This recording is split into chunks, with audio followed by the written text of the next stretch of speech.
శ్రీమన్నారాయణుడే స్వయంగా ఫలస్తుతి చెప్పినటువంటి మహోత్కృష్టమైనటువంటి గజేంద్ర మోక్ష గాథని ఎవరైతే ఈ గజేంద్ర మోక్షమనబడేటటువంటి కథని శ్రద్ధగా వింటున్నారో అందున విశేషించి గొప్ప గొప్ప వ్రతాలు ఏమైనా చేసిన తరువాత గజేంద్ర మోక్షాన్ని వినడం ద్విగుణీకృత పుణ్యం. లేదా మామూలుగా చేతులు ఒగ్గి నమస్కరిస్తూ స్వామి యొక్క ఈ కథని ఎవరు వింటున్నారో అటువంటి వారికి దుస్వప్నముల వలన వచ్చేటటువంటి బాధలు పోతాయి, రోగములు పరిహరింపబడతాయి, దరిద్రము తొలగిపోతుంది, ఐశ్వర్యం కలిసొస్తుంది, గ్రహదోషముల వలన పీడలు వస్తుంటే ఆ పీడలు తొలగిపోతాయి, అపారమైన సుఖం కలిగి మనశ్శాంతితో ఉంటాడు. ఇంట్లో అస్తమానం మంగళతోరణం కట్టి శుభకార్యాలు చేస్తూనే ఉంటాడు. ప్రతిరోజు ఏ కోరిక లేకుండా ఈ పద్యాల్ని నిరంతరం అలా చెప్పుకునే అలవాటు ఉన్నటువంటి బ్రాహ్మణుడు ఎవడున్నాడో అటువంటి బ్రాహ్మణుడు అంత్యకాలమునందు యమదర్శనము చేయడు. వాడు శ్రీమన్నారాయణ దర్శనాన్ని పొంది ఆయన విమానంలో వైకుంఠాన్ని చేరుకుంటాడు, చేరుకుని మోక్షం పొందుతాడు. ఇప్పటి వరకు భాగవతంలో చెప్పిన కథలన్నీ ఒకెత్తండి, ఒక్క గజేంద్ర మోక్షం ఒక్కటి ఒకెత్తు. ఎక్కడో నీళ్లలో ఉండేది మొసలి, భూమి మీద తిరిగేది ఏనుగు. ఏనుగు ఎప్పుడు నీళ్లలోకి వెళ్ళి అక్కడ నీళ్లలో ఉండవలసిన అవసరం ఏనుగుకు ఉండదు. అది ఉభయచరం కాదు, అది తాబేలు కాదు, కప్ప కాదు, భూమి మీద నీటిలో కూడా ఉంటుంది అనడానికి. అది ఎక్కువ భూమి మీదే తిరుగుతుంది. ఏనుగు బలం అంతా దేని మీద అంటే భూమి మీదే. నీటిలో ఏనుగు బలహీనత ఎందుకో తెలుసా అండి, దాని శరీరమే దానికి బలహీనత. కాలు జారింది అనుకోండి, ఏనుగు మళ్ళీ కాలుని ఊంచుకోవడం చాలా కష్టం అవుతుంది బరువు మీద. అట్లాంటిది అసలు నీళ్లలో కిందకి వెళ్ళింది. మొసలి భూమి మీదకి వచ్చింది అనుకోండి, 10 యోజనాలు విసిరేస్తుంది ఏనుగు మొసల్ని తొండం పెట్టి. అంత బలం ఏనుగుది, స్వస్థానం భూమి. అటువంటి భూమి మీద ఉండవలసిన ఏగు నీటిలో కిందికి వెళ్ళింది. అసలు ఒకవేళ వెళ్ళింది, పెడితే మొసలి పట్టుకుంది. సహజమది అరణ్యంలో ఒక ప్రాణి ఇంకొక ప్రాణిని తినేస్తుంది అరణ్యంలో. ఈ క్షణంలో భరతఖండంలో ఎన్ని అరణ్యాల్లో ఎన్ని బలహీనమైన మృగాల్ని ఎన్ని బలవత్తరమైన మృగాలు తినేస్తున్నాయో. అది మృగన్యాయం తింటే ఎలాగా?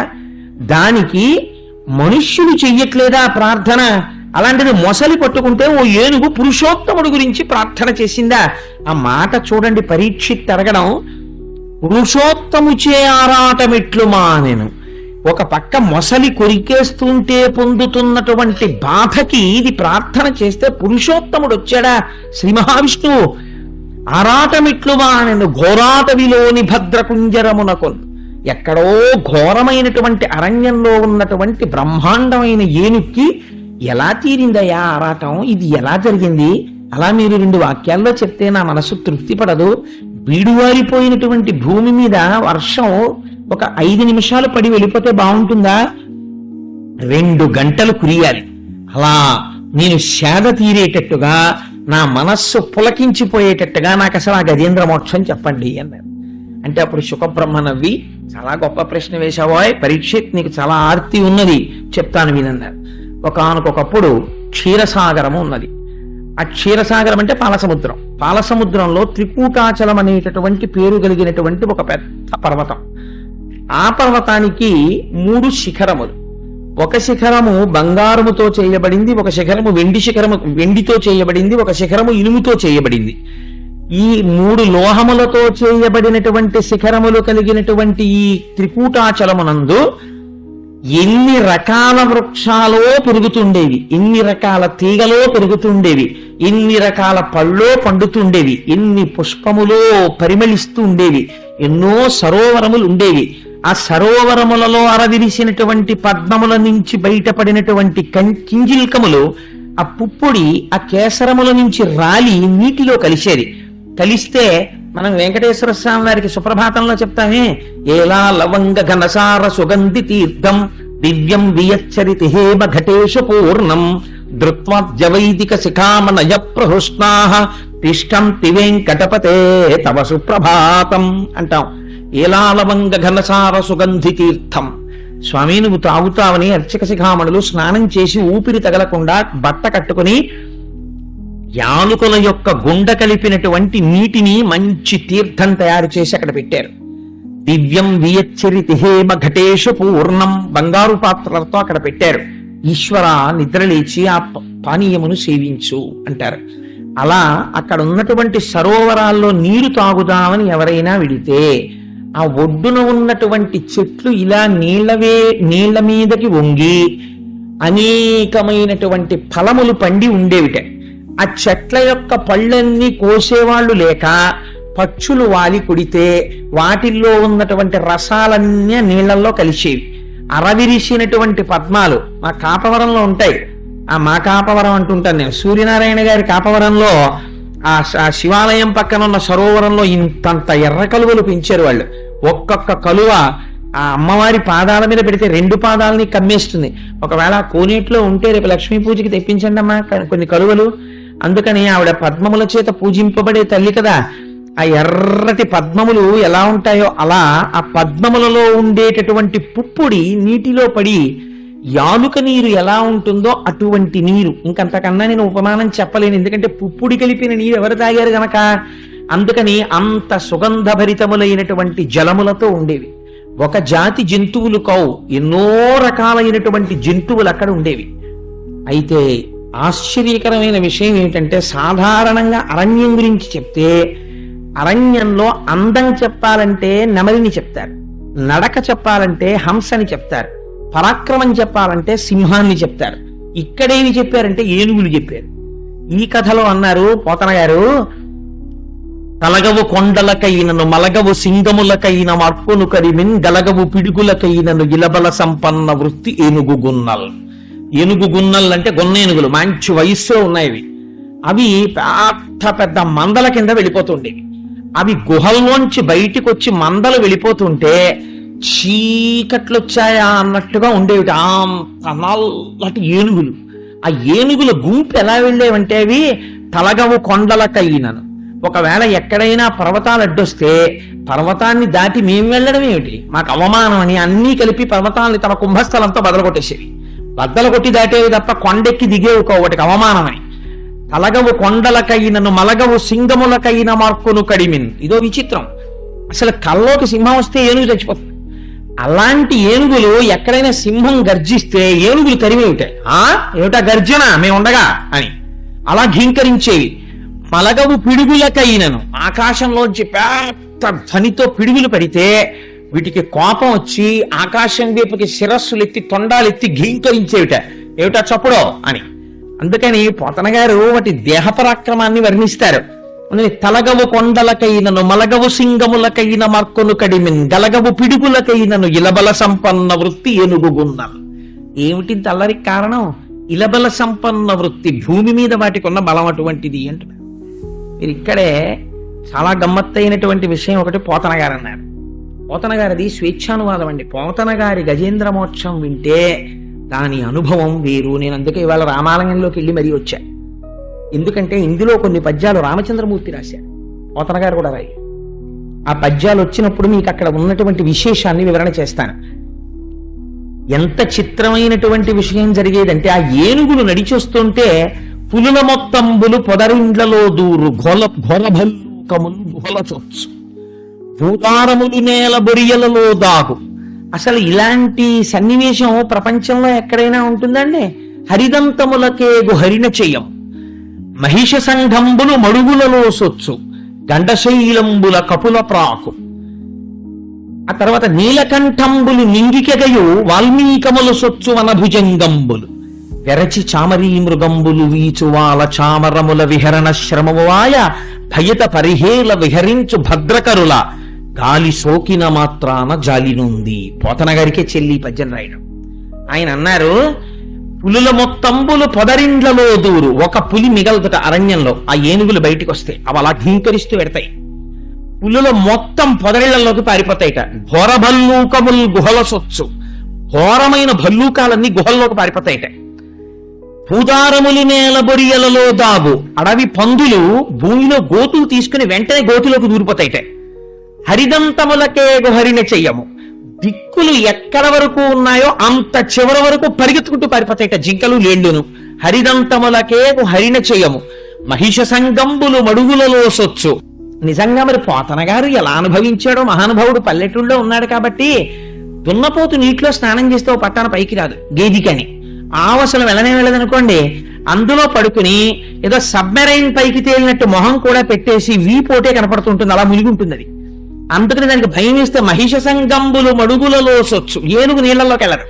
అందుకని దున్నపోతు నీళ్లలో దూరిపోయింది.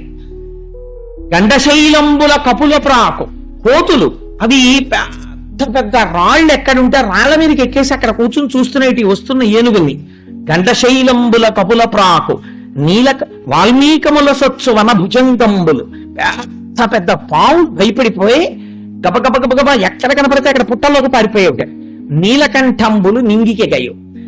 నెమలి సాధారణంగా ఎక్కువ పైకి ఎగరదు. దానికి ఎందుచేత అంటే వెనకాల ఉండేటటువంటి ఆ పుచ్చము చాలా పెద్దది ఉంటుంది. అందుకని ఏదో మహా ఎగిరితే ఓ చెట్టు మీద వరకు ఎగురుతుంది. నెమలి ఆకాశం మీదకి ఎగిరిపోయింది. అంటే భయంతో ఉన్నవాడు 80 ఏళ్ల ముసలాయనే గేది పొడిచింది అనుకోండి చూపిస్తాడు. ఎక్కడి నుంచి వచ్చింది బలం అంటే భయంలోంచి వచ్చింది. అందుకని నీలకంఠంబులు నింగికెగయు, నెమళ్ళు ఆకాశంలోకి ఎగిరిపోయేట. నీలకంఠంబులు నింగికెగయు. అసలు ఆశ్చర్యకరమైనటువంటిది ఏమిటో తెలుసా అండి ఆ పద్యంలో? వెరచి చామరీ మృగంబులు వీచువాల చామరముల విహరణ శ్రమమువాయ భయత పరిహేల విహరించు భద్రకరుల గాలి సోకిన మాత్రాన జాలినుంది. మనం ఈశ్వరుడికి చామరం వీజయామి అని ఒక సేవ చేస్తాం.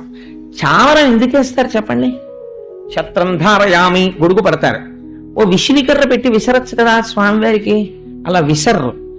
అసలు మీకు ఒక విచిత్రమైన విషయం చెప్పనండి. విసినికర్ర పెట్టి ఈశ్వరుడికి విసిరితే ఎలా విసురుతారో తెలుసా? పట్టుగుడ్డతో చేసినటువంటి విసినికర్ర చేసి సాంబ్రాణి పొగ మీద దాన్ని గమ్మత్తుగా అటు ఇటు పట్టి విసురుతారు. ఆ అందం చూడాలి సేవ చేసినప్పుడు. ఆ పొగ పట్టుగుడ్డ విసినికర్రకి పట్టుకుని ఇది విసురుతున్నప్పుడు ఆ సాంబ్రాణి ఆయన మీదకి ఎడుతుంది. అంత జాగ్రత్తగా వేస్తారు సాంబ్రాణి. రూపం వేసినప్పుడు అంత అందంగా వేయాలి. ఒక్కసారి అలా ముక్కు దగ్గర చూపించి ఇలా తీసేయాలి. ఓహో గిరగిర గిరగిర తిప్పుతూ ఉంటారు దాన్ని. అందుకే అర్చన అన్నది ఒక కళ, ఈశ్వరుడిని అర్చించడం. చంద్రశేఖర పరమాచార్య స్వామి వారు పూజ చేస్తుంటే పసిపిల్లలు అలా ఉండిపోయేవారట. పరమాచార్య స్వామి అసుర సంధ్య వేళలో ఒకసారి పీఠార్చన చేస్తున్నారు. జనం కనుచూపు మేర కూర్చుని ఉన్నారు. ఇక్కడ ఆయన పీఠార్చన చేస్తుంటే ఎక్కడో అదేదో పెద్ద హోటల్ ఉంది, అక్కడ ఆ హోటల్ వరకు ఉన్నంత జనంలో ఒక తల్లి పక్కన కూర్చున్నటువంటి ఒక పిల్ల, అమ్మా శారదాదేవికి కట్టిన పట్టు చీర ఎంత బాగుందోనే, అమ్మా నాకు ఆ పట్టు చీర ఇప్పించవే, నాకు ఆ పట్టు చీర ఇప్పించవే అంటోంది. నోరు ముయ్యి అంటూ పూజ అయ్యే వరకు కూర్చోబెట్టుకుంది ఆవిడ. పూజ అయిపోయింది, వరుసగా వచ్చి తీర్థం తీసుకుని వెళ్ళిపోతున్నారు. ఇంత నోరు నొక్కి ఈ పిల్లని తీసుకుని వస్తోంది. తీర దగ్గరికి వెళ్ళాక చీర కావాలంటుందేమో అని. చంద్రశేఖర పరమాచార్య స్వామి వారు ఆయన పూజ, ఆయన నిష్ఠ, ఆయన సన్యాసం అంటే ఎటువంటివో తెలుసా అండి? ఆ పిల్ల అక్కడ దాకా రాగానే ఆ పిల్ల నోరు విప్పలేదు, తల్లి నోరు విప్పలేదు. తీర్థం ఇస్తున్న పరమాచార్యుల వారు పాత్ర అక్కడ పెట్టేసి శారదాదేవి పాదాలకు నమస్కరించి ఆవిడికి కట్టిన పట్టు చీర విప్పి చుట్టి కళ్ళకద్దుకుని ఆ పిల్ల చేతుల్లో పడేసారు. అది చంద్రశేఖర పరమాచార్య స్వామి. ఆయన త్రికాలవేది, అన్నీ తెలుసు మహానుభావుడికి. ఈశ్వరుణ్ణి అందుకే నడిచే దేవుడిని పేరు పొందారు మహాపురుషుడు. సరే, అందుచేత చామరం వేస్తాం మనం ఈశ్వరుడికి. చామరం ఎందుకు వేస్తాం చెప్పండి? చాలా మంది తెలియక చామరం ఇటు పట్టుకుంటారు. అలా పట్టుకోకూడదు చామరాన్ని ఎప్పుడు కూడా. చామరం ఒకళ్ళు వేసి ఒకళ్ళకి ఇవ్వవలసి వస్తే దాన్ని పిడి పట్టుకుని హ్యాండిల్ పక్క వాళ్ళకి ఇవ్వాలి తప్ప చామరం తాలూకా వెంట్రుకల్ని పట్టుకోకూడదు. అవి వెంట్రుకలు. చామరీ మృగము అనబడేటటువంటి మృగము యొక్క వెంట్రుకలవి. అవి చిత్రం ఒకటి ఉంటుంది ఆ చామరీ మృగానికి.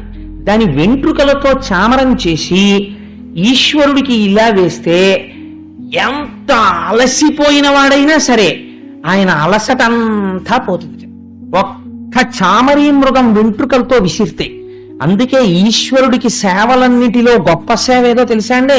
చామరం వీజయామి. ఆ చామరం వేయడమే గొప్పది. అంత అందంగా వెయ్యాలి ఆ చామరం వేసినప్పుడు. అందుకే అది ఇలా తగిలితే చాలు గాలి, కొన్ని కోట్ల జన్మల పుణ్యం. ప్రతి ఇంట్లో చామరం ఉండాలి అసలు. సరే, అందుచేత ఇక్కడ ఏనుగులకి చామరం ఎలా వేశారో తెలుసా అండి? అవి భయత పరిహేల విహరించు భద్రకరుల గాలి సోకిన మాత్రాన జాలి నుండి. చామరీ మృగం వెంట్రుకల గాలి సోకితే ఈశ్వరుడి కలసట తీరుతుంది. ఈ ఏనుగుల యొక్క విహారం చూసి వీటి భయంకరమైనటువంటి ఆ విహారము యొక్క గాలి సోకగానే ఏనుగులన్నీ నిలబడితే చామరీ మృగాలన్నీ వచ్చి వాటి చుట్టూ నిలబడి వాటి తోకలెత్తి వాటి తోకలకు ఉంటాయి వెంట్రుకలు, ఆ తోకలతో వాటికి విసిరేవిట. వెరచి చామరీ మృగంబులు వీచువాల చామరముల తమ తోకలనే చామరాలతో విసిరేవిట. ఎంత గొప్ప సేవలు అందుకున్నాయో చూడండి ఆ ఏనుగులు. మరి అటువంటి ఏనుగులకి అధినాయకుడు ఒక ఆయన ఉండేవాడు. మరి ఆయన ఎంత గర్వంగా ఉంటారండి ఇంకా ప్రపంచంలో. ఇలాంటి స్థితి అయితే ఏమండి మీరు ప్రారంభించేటప్పుడు మన కథ అన్నారు, మరి ఏనుగు కథ చెప్తున్నారు కదా అని మీకు అనుమానం రావచ్చు. మన కథ అని ఎలా నిరూపించచ్చు అంటే, క్షీరసాగరంలో త్రికూటం ఉంది. క్షీరసాగరం అంటే ఈశ్వరుడు. ఈశ్వరుడు ఎక్కడున్నాడు? ఇక్కడే. నీవారసూకవత్తన్వి పీతాభాస్వత్యనూపమ రోజు చెప్తున్నాం కదా, ఇక్కడే ఉన్నాడు ఈశ్వరుడు హృదయ గుహలో. ఇక్కడ ఉన్నటువంటి ఈశ్వరుణ్ణి ఆధారం చేసుకుని ఈ శరీరం అంతా ఉంది. ఇదే త్రికూటాచరం. దీనికి 3 శృంగములు ఉన్నాయి, 3 కొమ్ములు. అవే బంగారు శిఖరము, వెండి శిఖరము, ఇనప శిఖరము. ఇవే సత్వగుణము, రజోగుణము, తమోగుణము. సత్వగుణం ఉన్నప్పుడు కాస్త భక్తిగా ఉంటాడు, ప్రశాంతంగా ఉంటాడు. రజోగుణం ఉన్నప్పుడు కోరికలతో ఉంటాడు. తమోగుణం ఉన్నప్పుడు నిద్రపోతూ ఉంటాడు. కాబట్టి ఈ 3 గుణాలు, లేదా జాగృత, స్వప్న, సుషుప్తి 3 అవస్థలు. ఈ 3 అవస్థలతోటి తిరుగుతుంటాడు. ఎప్పుడు ఈ 3 శిఖరాల మీద తిరుగుతుంటాడు. ఇక్కడే ఎన్నో ఉద్యానవనాలు, సరోవరాలు, పద్మకింజిల్కాలు, పళ్ళు, చిలకల కొట్టడాలు, అంటే భోగాలన్నీ ఇక్కడే ఉన్నాయి. మామిడికాయలు వచ్చేటప్పటికి ఆవకాయ ఎట్టుకుందామా, మాగాయ ఎట్టుకుందామా, తొక్కుడు పచ్చడి ఎట్టుకుందామా, నూపిండి ఆవకాయ ఎట్టుకుందామా, కాయ ఆవకాయ పెట్టుకుందామా. ఒక్క నాలుక రుచి కోసం ఒక మామిడికాయని ఎన్ని రకాలుగా మారుస్తారో చూడండి. ఎక్కడి నుంచి వచ్చాయి అవన్నీ బయట లేవు, ఇక్కడ ఉన్నాయి ఆ కోరికలన్నీ. అందుకని భోగస్థానములన్నీ ఇక్కడ ఉన్నాయి. ఇవి తృప్తి పడితేనే తృప్తి. అందుచేతనే ఇక్కడ ఈ త్రికూటాచలంలోనే అన్ని ఉన్నాయి. ఇది తిరుగుతున్నవాడు ఎవరు? జీవుడు తిరుగుతున్నాడు. ఈశ్వరుని యొక్క భక్తితో లేకుండా కేవలము నా అంతటి వాణ్ణి నేనన్న స్థితితో తిరుగుతున్నాడు. ఇదే ఏనుగులు తిరగడం. ఇలా తిరుగుతున్నటువంటి ఏనుగులకి దాహం వేసింది. అంటే ఇవి సంసారంలో ప్రవేశించాయి. ప్రతి మనిషికి ఒక వయస్సు వచ్చిన తరువాత ఈశ్వరానుగ్రహంగా కొన్ని లక్షణములు ఏర్పడతాయి. అవి ధర్మబద్ధం చేసుకుని ఆ కోరిక తీర్చుకోవడానికి సంసార ప్రవేశం చేస్తాడు గృహస్థాశ్రమంలోకి. అందుకని అది నీటి మడుగులో నీరు దాహం తీర్చుకోవడానికి వెళ్ళింది. గృహస్థాశ్రమంలోకి వెళ్ళిన వాడు ఎందుకు వెళ్ళాలి గృహస్థాశ్రమంలోకి అంటే, ధర్మపత్నిని పొందుతున్నాడు. ఇద్దరూ కలిసి ధార్మిక కార్యక్రమాలు చేసి ఈయన్ని ఆవిడ తరింప చేసుకోవాలి. కర్దమ ప్రజాపతి, దేవహూతిలాగా. కానీ ఈయన ఏం చేస్తాడో మీరు ఎదర చూద్దరు గాని. అందుకని ఇప్పుడు ఏనుగులన్నీ ఏం చేశాయి? బయలుదేరి వెళ్ళిపోతున్నాయి. పోతన గారు అన్నారు, ఈయనొక్కడు దారి తప్పాడు కొన్ని ఏనుగులతో అన్నారు. ఎందుకు దారి తప్పాడు? మరి రోజూ తిరుగుతున్న అరణ్యమే కదా అన్నారు. ఎందుకు దారి తప్పాడో మేము చెప్తాను చూడండి అన్నారు వ్యాసుల వారు. ఆ ఏనుగు రాజు. దానికి భార్యలు ఎంతమందో తెలుసా అండి? కొంచెం జాగ్రత్తగా వినండి మీరు ఆ సంఖ్య. ఆ ఏనుగు యొక్క భార్యల సంఖ్య 10 లక్షల కోట్లు. అంతమంది భార్యలు పరివేష్టించున్నారు ఆ ఏనుగుని. ఆ ఏనుగుకి భార్యలంతమంది ఉంటే ఇంకా బంధువులును అయినవారు, స్నేహితులు, రాజు కాబట్టి పరివారము, వీళ్ళు ఎంతమంది ఉండుంటారో మీరు ఆలోచించండి. జీవుడు ఒక్కడే ఎంతమంది భార్యలు, ఎన్ని శరీరాలు ఎత్తాడో లేరు. 10 లక్షల కోట్ల మంది భార్యలు. ఇంతకు ముందు కుక్కగా ఉన్నప్పుడు ఆడకుక్క నా భార్య, ఇంతకు ముందు నేను బావుడి పిల్లిగా ఉన్నప్పుడు ఆడపిల్లి నా భార్య. ఇక్కడ లేదు కాబట్టి ధైర్యంగా చెప్పేస్తున్నాను, ఈ జన్మలో మా ఆవిడ నా ఈశ్వరు నా భార్య. అందుకని ఏమైంది? ఒక్కొక్క జన్మలో ఒక్కొక్కట భార్య. ఈశ్వరానుగ్రహం ఉంటే ఈ జన్మతో ఈ భార్యలు ఈ గొడవలు లేకుండా వదిలిపోతే అంతకన్నా అదృష్టం లేదు. అందుకని ఏమైంది? కాబట్టి 10 లక్షల కోట్ల మంది భార్యలు, ఇంతమంది భార్యలు, ఇంత పరివారంతో తిరుగుతున్నాడు. వీళ్ళందరూ నా వాళ్ళు, నన్ను రక్షిస్తారంటున్నాడు. వీళ్ళేం చేస్తున్నారు? ఆదమరిపిస్తున్నారు. ఎలా మరిపిస్తున్నారో తెలుసా అండి? కొంతమంది వెళ్ళి తామర పువ్వులు తీసుకొచ్చి ఆయన మీద పెట్టారట.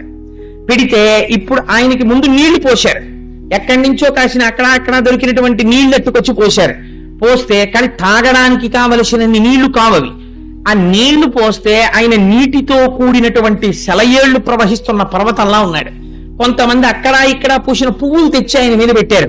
పువ్వులతో శోభిస్తున్న కొండలా ఉన్నాడు.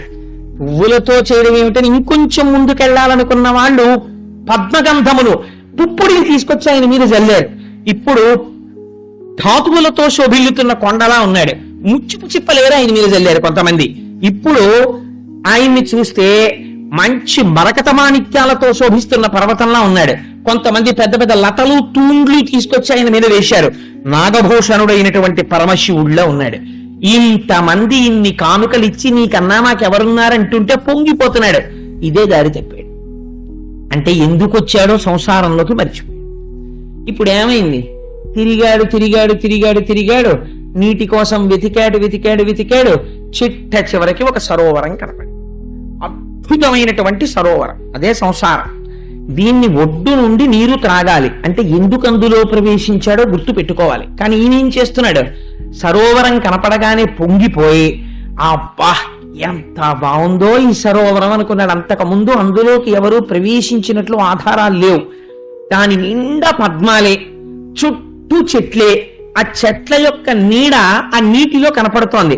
అరవిరిసినటువంటి పళ్ళు, రొద చేస్తున్నటువంటి ఝంకారం చేస్తున్నటువంటి తుమ్మెదలు, అందులో రకరకాలైన చేపలు, ఎండ్రకాయలు, మొసళ్ళు ఇలాంటివన్నీ ఉన్నాయి. అంత నీటిని చూడగానే పొంగిపోయింది ఆ ఏనుగు. తన భార్యలందరితో కలిసి నీళ్లలో దిగాడు. నీరు తాగేవాడు నీళ్లలో దిగాల, నీటి ఒడ్డు నుండి తాగాల? నాకు దాహం వేసింది అనుకోండి, బిందెలో దూకేయకూడదు. నేను బిందెలో నీళ్లు తాగాలి, దూకినా పట్టదనుకోండి గొడవలేదు. కానీ ఓవర్ హెడ్ వాటర్ ట్యాంక్ లో దూకేయకూడదు కదా, అందుకని ఆ నీరు తాగాలంతే. కానీ ఈయనేం చేస్తున్నాడు? సరోవరంలోకి దూకాడు. ఈయన దూకితే వెనకాల వాళ్ళు దూకేశారు, ప్రభువు దూకేశారు, మనకే వాళ్ళు దూకేశారు. చుట్టూ భార్యలు నిలబడ్డారు. ఇప్పుడు ఈయనకు కోరిక పుట్టింది, నేను ఎంత మొనగాన్నో నా భార్యలందరికీ చూపించాలి. కాబట్టి ఏం చేశాట అంటే, ఇకలోకేంద్రుడు హస్తరంధ్రముల నీరెక్కించి పూరించి చండభ మార్గంబునకెత్తి నిక్కివడి నుడ్డాడించి పింజింప ఆ రభటి నీరములోన పెల్లగసి నక్రగ్రాహపాటీనముల్ అభమందాడడు మీన కర్కటములం పట్టెన్ సురల్ మురాన్పడన్. పోతన గారికే చెల్లిందండి అనువాదం. గట్టిగా పాదములను ఊల్చుకుని నిలబడినటువంటి వాడే తాగడానికి వెళ్ళిన వాడు నీళ్లు తాగడం మానేశాడు. ఇభలోకేంద్రుడు హస్తరంధ్రముల నీరెక్కించి పూరించి తొండం నిండా నీళ్లు లాగాడు. పోరడిని నీళ్లు వెళ్ళాయి. ఎలా లాగాడు? విపరీతమైన హార్స్ పవర్తో లాగేశాడు. ఒంట్లో ఓపిక ఉంది కదా మరి, అందుకని కండకావరం అంత నీరు లాగాడు. లాగితే ఆ నీటి వేగంతో పాటుగా చేపలు వెళ్ళిపోయాయి లోపలికి, మొసళ్ళు వెళ్ళిపోయాయి, ఎండ్రకాయలు వెళ్ళిపోయాయి. ఆ తొండంలోకి వెళ్ళిపోయిన తర్వాత ఇప్పుడు ఏం చేశాడు? ఒక్కసారి భార్యల వంక చూశాడు. ఆ నీరంతా తొండంలో నిలబెట్టాడు. నిలబెట్టి, చూశారా ఎంత నీరు లాగేశానో అన్నాడు. అంత నీరు దుస్సం లోపలికి వెళ్ళిపోగానే వాళ్ళు తెల్లబోయి, ఆహా మా ఆయన శక్తిని చూస్తున్నారు. ఇప్పుడు ఊంచుకుని ఆ తొండాన్నిలా పైకెత్తాడు. పైకెత్తి లైవ్ టెలికాస్ట్ ఇస్తారండి పోతన గారు. ఇభలయకేంద్రుడు హస్తరంధ్రముల నీలెక్కించి పూరించి చండభ మార్గంబునకెత్తి నిక్కివడి నుడ్డాడించి పింజింప, ఇలా పెట్టి బాగా బలం ఉంచుకుని ఇప్పుడు మళ్ళీ ఆ తొండాన్ని పైకెత్తి అని ఆకాశం మీదకి నీళ్లు ఇలా పెట్టి పైకి చిమ్మితే లోపల ఉన్నటువంటి గాలి శక్తితోటి ఎంత ఆశ్చర్యం జరిగిందో తెలుసా అండి? ఈ తొండంలో ఉండిపోయినటువంటి చేపలన్నీ విడిపోయి మీనరాశిలో పడిపోయి, ఇందులో ఉన్న ఎండ్రకాయలన్నీ విడిపోయి కర్కాటక రాశిలో పడిపోయి, ఇందులో ఉన్న మొసళ్ళన్నీ విడిపోయి మకర రాశిలో పడిపోయి 3 రాశుల్లో పడేటట్టు కొట్టాడు. ఇది చూసి దేవతలు ఆకాశంలో తిరుగుతున్న వాళ్ళు ముక్కున వేలేసుకుని ఉండిపోయారట. ఏమి ఏనుగురా, ఏం బలం రా ఇది అన్నట్ట. ఇభలోకేంద్రుడు హస్తరంధ్రముల నీరెక్కించి పూరించి చండభ మార్గంబునకెత్తి నిక్కివడి నుడ్డాడించి పింజింప ఆరభటి నీరములోన పెల్లగసి నక్రగ్రాహపాటీనముల్ లభమందాగడు మీన కర్కటములన్ పట్టెన్ సురల్ మ్రాన్పడన్. ఇలా చేశాడు. ఆయన చుట్టూ ఉన్న వాళ్ళందరూ కూడా చాలా సంతోషపడిపోయారు. అబ్బో చూసావా మా ఆయన ప్రజ్ఞ అనుకున్నారు. ఆయన దిగిపోయాడు, ఆయనతో పాటు భార్యలు దిగిపోయారు, బిడ్డలు దిగిపోయారు, బంధువులు దిగిపోయారు, స్నేహితులు దిగిపోయారు, పరివారం దిగిపోయారు, అందరూ దిగిపోయారు. నీళ్లు తాగేస్తున్నారు, నీళ్లు చిమ్మేస్తున్నారు, తొండంతో కొట్టేస్తున్నారు, కాళ్ళతో తొక్కేస్తున్నారు, పువ్వులు పీకేస్తున్నారు. కనబడినటువంటి చిన్న చిన్న మొసళ్ళని వాటిని తొక్కి చంపేస్తుంటే పావు గంట అయ్యేటప్పటికి చచ్చిపోయిన చేపలు, తాబేళ్లు అన్ని తిరగబడిపోయి ఆ నీటి మీద తేలిపోయి పద్మములు తెగిపోయి గట్లు తిరగదోయబడి కొమ్మలు విరిగిపోయి నీరు బురదైపోయి అంతా కూడా కల్మషమైపోయి ఒకదాని మీద ఒకళ్ళు నీళ్లు జల్లేసుకుంటూ మళ్ళీ ఒడ్డుకొచ్చి మట్టి పోసేసుకుంటూ మళ్ళీ నీళ్లలోకి వెళ్ళి మళ్ళీ నీళ్లు పోసేసుకుంటూ ఏనుగులు స్నానం చేస్తుంటే చూడడం ఎంత అందంగా ఉంటుందో. నిజంగా మా చిన్నతనంలో మా ఊరు సర్కస్ వచ్చినప్పుడు ఏటికి ఏనుగుల్ని తీసుకొచ్చేవారు స్నానానికి. ఏటికి స్నానానికి వచ్చిన ఏనుగుల్ని చూడడానికి ఒక పీరియడ్ క్యాన్సిల్ చేసి పంపించేవారు మా స్కూల్లో. అంత గొప్ప స్కూల్ మాది. అంటే నేను ఆ మాట ఎందుకంటున్నానో తెలుసా అండి, అలా అనుభవింప చేశారు ప్రకృతిని. చూడండి రా, వెళ్ళి చూసి అనుభవించండి, మీకు తెలుస్తుంది దాని గొప్పతనం అని. మేమందరం ఏటిగట్టెక్కి కూర్చుంటే ఆ ఏనుగులన్నీ వచ్చి ఏట్లో స్నానం చేసి ఘీంకారాలు చేసుకుంటూ ఆడుకుంటూ ఇసుక ఒడ్డుకొచ్చి ఇసుక తీసుకుని మళ్ళీ ఇలా పోసేసుకుని మళ్ళీ వెళ్ళి మళ్ళీ స్నానం చేసేసి ఆ ఒడ్డుకొచ్చి ఇలా పడుకుని అవి ఆడుకుంటుంటే గంటలు చూసి చీకటి పడిపోయిన తర్వాత ఆ మెళ్ళో గంటలు టాంగ్ టాంగ్ అని మోగుతూ మామటి వాళ్ళు హాయ్ హాయ్ అంటుంటే మళ్ళీ ఏనుగులన్నీ నడిచి వెళ్ళిపోతుంటే వాటి కాలు వంక చూసి, వాటి గోళ్ళు వంక చూసి, దాని తొండం వంక చూసి, దాని వీపు వంక చూసి మేము పొంగిపోయి వచ్చేవాళ్ళం. ఎదర గజేంద్ర మోక్షం చెప్పాలని ఈశ్వరుడు ఏనుగుల్ని బాగా చూపించాడేమో నాకు. అందుకని అలా ఎంత సంతోషంగా ఉండేదో ఆ ఏనుగుల్ని చూస్తే. అంత అల్లరి, ఒకటా రెండా, కొన్ని కోట్ల ఏనుగులు ఇవి ఇంత అల్లరి చేస్తున్నాయి సరోవరంలో. ఇంత అల్లరి చేస్తుంటే ఇన్ని ప్రాణులు చచ్చిపోతుంటే ఒకరు చూశారట. ఎవరు వారు? సరసిలో నుండి పొడగని సంభ్రమించి ఉదరి కుప్పించి లంఘించి హుంకరించి భాను కబళించి పట్టు స్వర్భాను పగిది ఒక్క మకరేంద్రుడి భరాజు నుడిసిపట్టి. పోతన గారు ఒక అద్భుతమైన సామ్యం వేసేశారు. గ్రహణంలో సూర్యుణ్ణి పట్టినట్టు, అంటే గ్రహణం వదిలిపెడుతుంది, అలా ఆ నీటిలో ఉన్నటువంటి ఒక పెద్ద మొసలి చూశాడు. ఈ ఏనుగు చాలా అల్లరి చేస్తోంది. ఇంత అల్లరికి ప్రధాన కారణము ఈ నాయక ఏనుగే, దీన్ని పట్టుకోవాలనుకుంది. అనుకుని గుబ్బలాడించింది. ఒక్కసారి తల పైకెత్తింది, చూసింది. అక్కడుంది ఏనుగు. ఆ ఏనుగు కాలు పట్టుకోవాలి. మొసలి రావడం అంటే చాలా గమ్మత్తుగా ఉంటుంది. అన్ని ప్రాణుల్లో రాదు మొసలు వచ్చేటప్పుడు. 5 రూపాయల గోళీకాయలని మా చిన్నతనంలో ఉండేవి, ఇంతంత గోళీకాయలు. అలా కళ్ళొక్కటే ఇలా రెప్పలు తీసి నీటి మీద పెడుతుంది. పెట్టి మిగిలిన శరీరం అంతా నీటిలో పెట్టి మొప్పలో ఏవో ఇలా ఆడించదు, నిశ్శబ్దంగా నీటి మీద ఇలా వచ్చేస్తుంది తేలుతూ. వచ్చి అంత దూరంలో ప్రాణి ఉందనగా తను నీటిలో మునిగిపోతుంది. మునిగిపోయి నీటి అడుగు నుంచి వస్తుంది. నీటి అడుగు నుంచి వచ్చి ప్రాణి యొక్క కాలు పట్టుకుంటుంది. అది ఇంకేది పట్టుకోదు, కంఠం పట్టుకోదు, కాలు పట్టుకుంటుంది. శంకర భగవత్పాదులంతటి వారిని పట్టుకుంది మొసలి కాలు. అందుకని ఆ కాలు పట్టుకుంటుంది. పట్టుకోగానే అయిపోయింది. నీటిలో మొసలి కాలు పట్టిందా, ఎంత బలమైన ప్రాణి అయినా సరే ఇహ కదలదు. అంత గమ్మత్తుగా చూసింది అది. అందుకని ఎంత వర్ణన చేశారో చూడండి పోతన గారు. గుబగుబలాడించి హుత్కారం చేసి నీటిని జిమ్మి తోక కొట్టి దూరం నుంచి చూసి నీటిలో మునిగి దాని కాలు ఎక్కడుంటుందో ఊహ పట్టి సరసిలో నుండి పొడగని సంభ్రమించి ఉదరి కుప్పించి లంఘించి హుంకరించి భాను కబళించి పట్టు స్వర్భాను పగిది ఒక్క మకరేంద్రుడి భరాజు నుడిసిపట్టే. నీటి అడుగు నుంచి వచ్చి ఈ ప్రభువు అయినటువంటి ఏనుగు యొక్క కాల్ని పట్టేసుకోగానే ఈ ఏనుగులన్నీ కూడా అప్పటి వరకు తుండంబుల పూరించుచు గండంబుల చల్లు కొనుచు గలగల రవముల్ మెండుకొన వలద కడుపుల నిండంవే దండ కోటి నీటింత్రాగెన్. ఈ పట్టుకోవడానికి ముందు క్షణం వరకు దృశ్యం ఎలా ఉందో మీరు బాగా లోపల ధారణ చెయ్యాలి. తుండంబుల పూరించుచు ఒక్కొక్క ఏనుగు తొండంతో నీళ్లు నాగుతోంది. తొండంబుల పూరించుచు గండంబుల చల్లు కొనుచు గలగల రవముల్. ఆ పెద్ద చప్పుడు, నవ్వులు, అల్లరి, కేరింతలు, ఒకళ్ళ మీద ఒకళ్ళు నీళ్లు చల్లుకుంటూ వలద కడుపుల నిండంవే దండ కోటి నీటింత్రాగెన్. పెద్ద పెద్ద బాణలంత కడుపుల్లోకి నీళ్లు తాగేసిన తర్వాత ఏం చేసి ఉండాలి? ఇవి దాహం తీరిపోయింది కాబట్టి గట్టెక్కేయాలి. కానీ ఇవేం చేశాయి? దాహం తాగాక సరస్సు పాడి చేస్తున్నాయి. ఎందుకు సంసారంలోకి వెళ్ళాడో మర్చిపోయాడు. స్నాతకంలో గురువు ఏం చెప్పాడో మరిచిపోయి సంసారాన్ని భోగస్థానంగా మార్చాడు, పాడు చేస్తున్నాడు. ఇప్పుడు నీటి అడుగు నుంచి వచ్చింది. ఎవరొచ్చారు? మొసలి వచ్చి పట్టుకుంది. నీటి అడుగు నుంచి మొసలి వచ్చి పట్టుకోవడం అంటే ఏమిటో తెలుసా అండి? సంసారము ఇంద్రియములు పట్టుకోవడం ఒక లక్షణం. కాలము అనబడేటటువంటిది నడిచి వెళ్ళిపోతుంటుంది.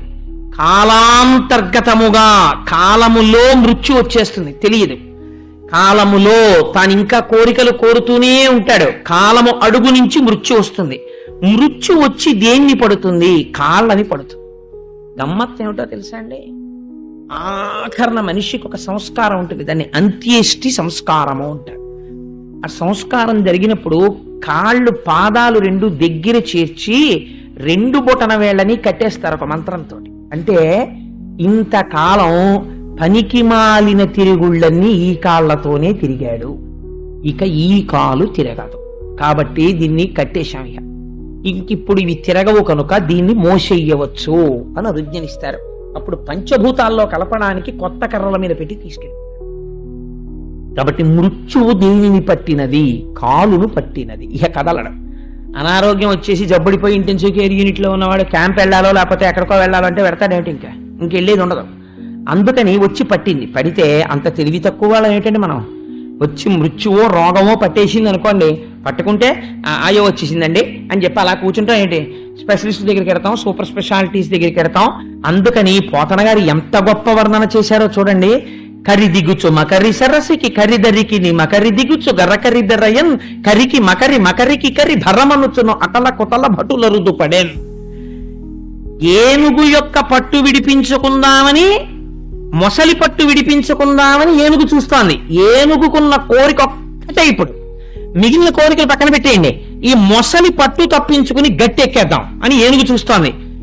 ఎలాగైనా ఏనుగు గట్టెక్కకుండా నీళ్లలోకి రాగేద్దాం మొసలి చూస్తోంది. వీడిని మరణానికి తోసేద్దాం రోగం చూస్తుంటుంది. ఎలాగో అలా హాస్పిటల్ నుంచి బయటపడిపోదాం మనిషి చూస్తుంటాడు. అందుకని కరి దిగుచో మకరి సరసికి గరితరికి ని మకరి దిగుచో కరకరి బెరయం కరికి మకరి మకరికి కరి భరమనుచును అతల కుతల భతులు అరుదుపడేన్. ఈ యుద్ధంలో ఎవరెవరికి తోడు రారు, ఎవరి రోగంతో వాడే పోరాడాలంటే. ఎంతమంది ఉన్నా నాన్నగారండి ఇంకో మంది చేసుకోండి, ఇంకో మంది చేసుకోండి, ఇంకో డాక్టర్ దగ్గరికి వెళ్ళండి అంటారు కానీ రోగాన్ని ఎవడు పంచుకుంటాడండి? రోగంతో యుద్ధం ఇంకెవరు చేయడు, తనే చేసుకోవాలంతే యుద్ధం. అందుకని ఏం చేస్తాను, ఇంతమంది మరి ఏం చేస్తున్నారు వీళ్ళందరూ? ఇంతమంది ఉన్నారు కదా, 10 లక్షల కోట్ల మంది భార్యలన్నావు కదా నువ్వు ఇందాక, వీళ్ళందరూ తొక్కేయకూడదా మొసల్ని? ఇంతమంది పరివారం ఉన్నారు కదా అంటే పోతన గారు అన్నారు, అలా నువ్వు అనుకుంటున్నావేమో, నేను నిజం చెప్తాను విను ఏం చేస్తున్నారో.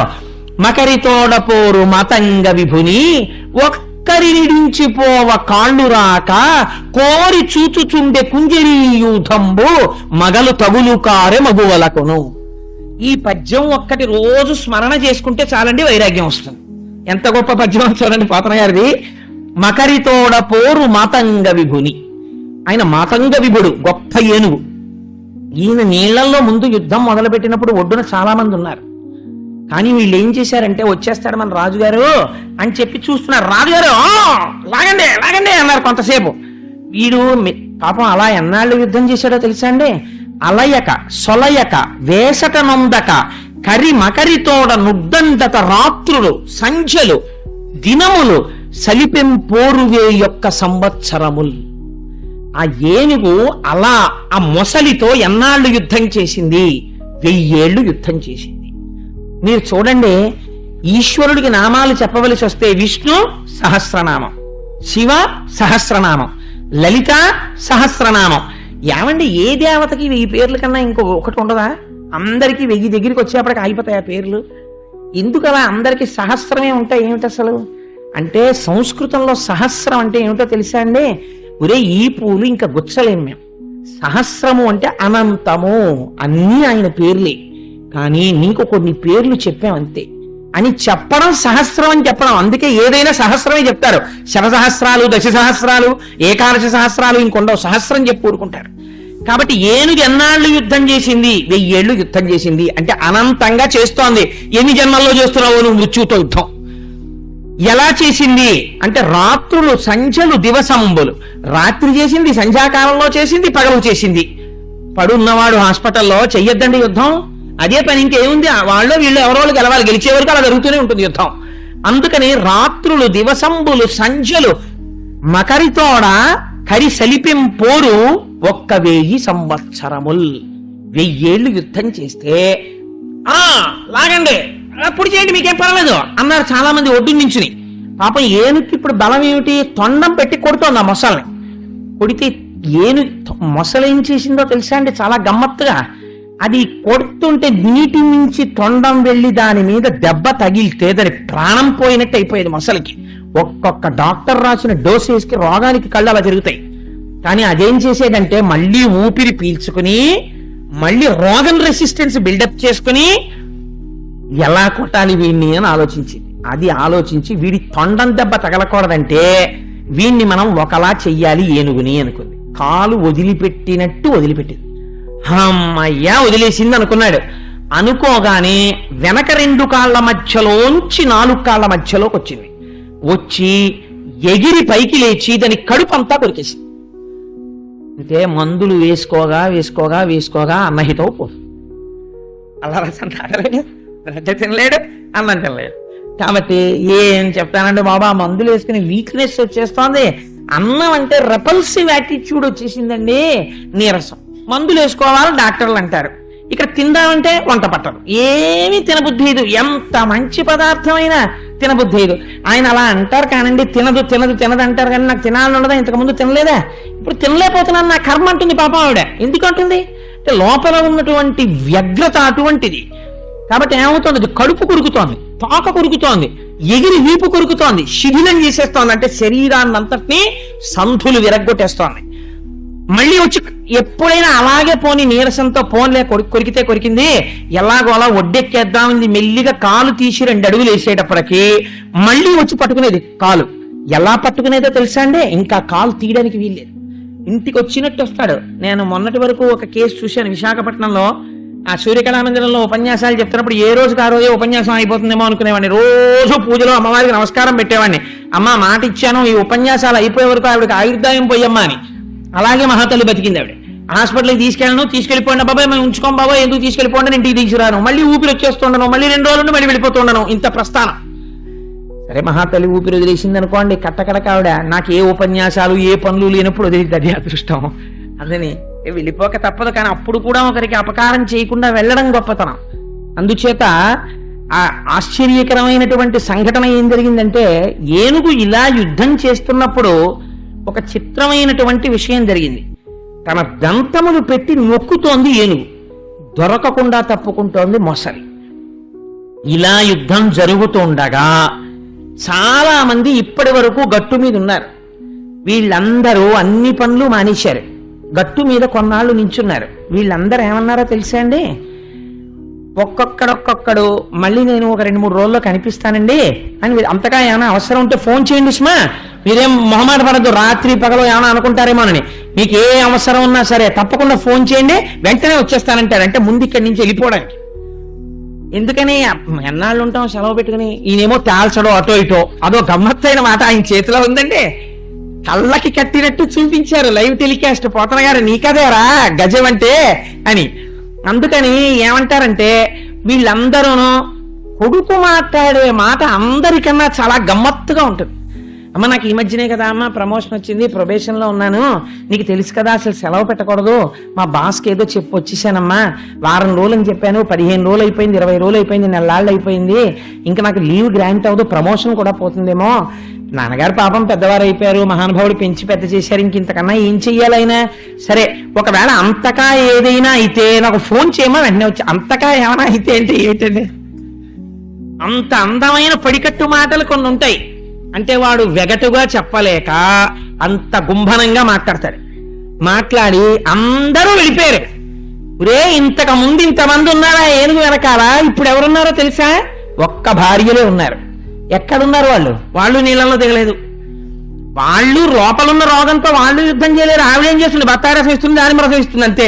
ఈయన హాస్పిటల్లో ఉంటే మహాతల్లికి నేల మీద పడుకోకూడదు అన్నా సరే ఆ కొంగు వేసుకుని నేల మీద పడుకుంటుంది. పోతన గారు ఎంత నిర్దాక్షిణ్యంగా మాట్లాడారో చూడండి.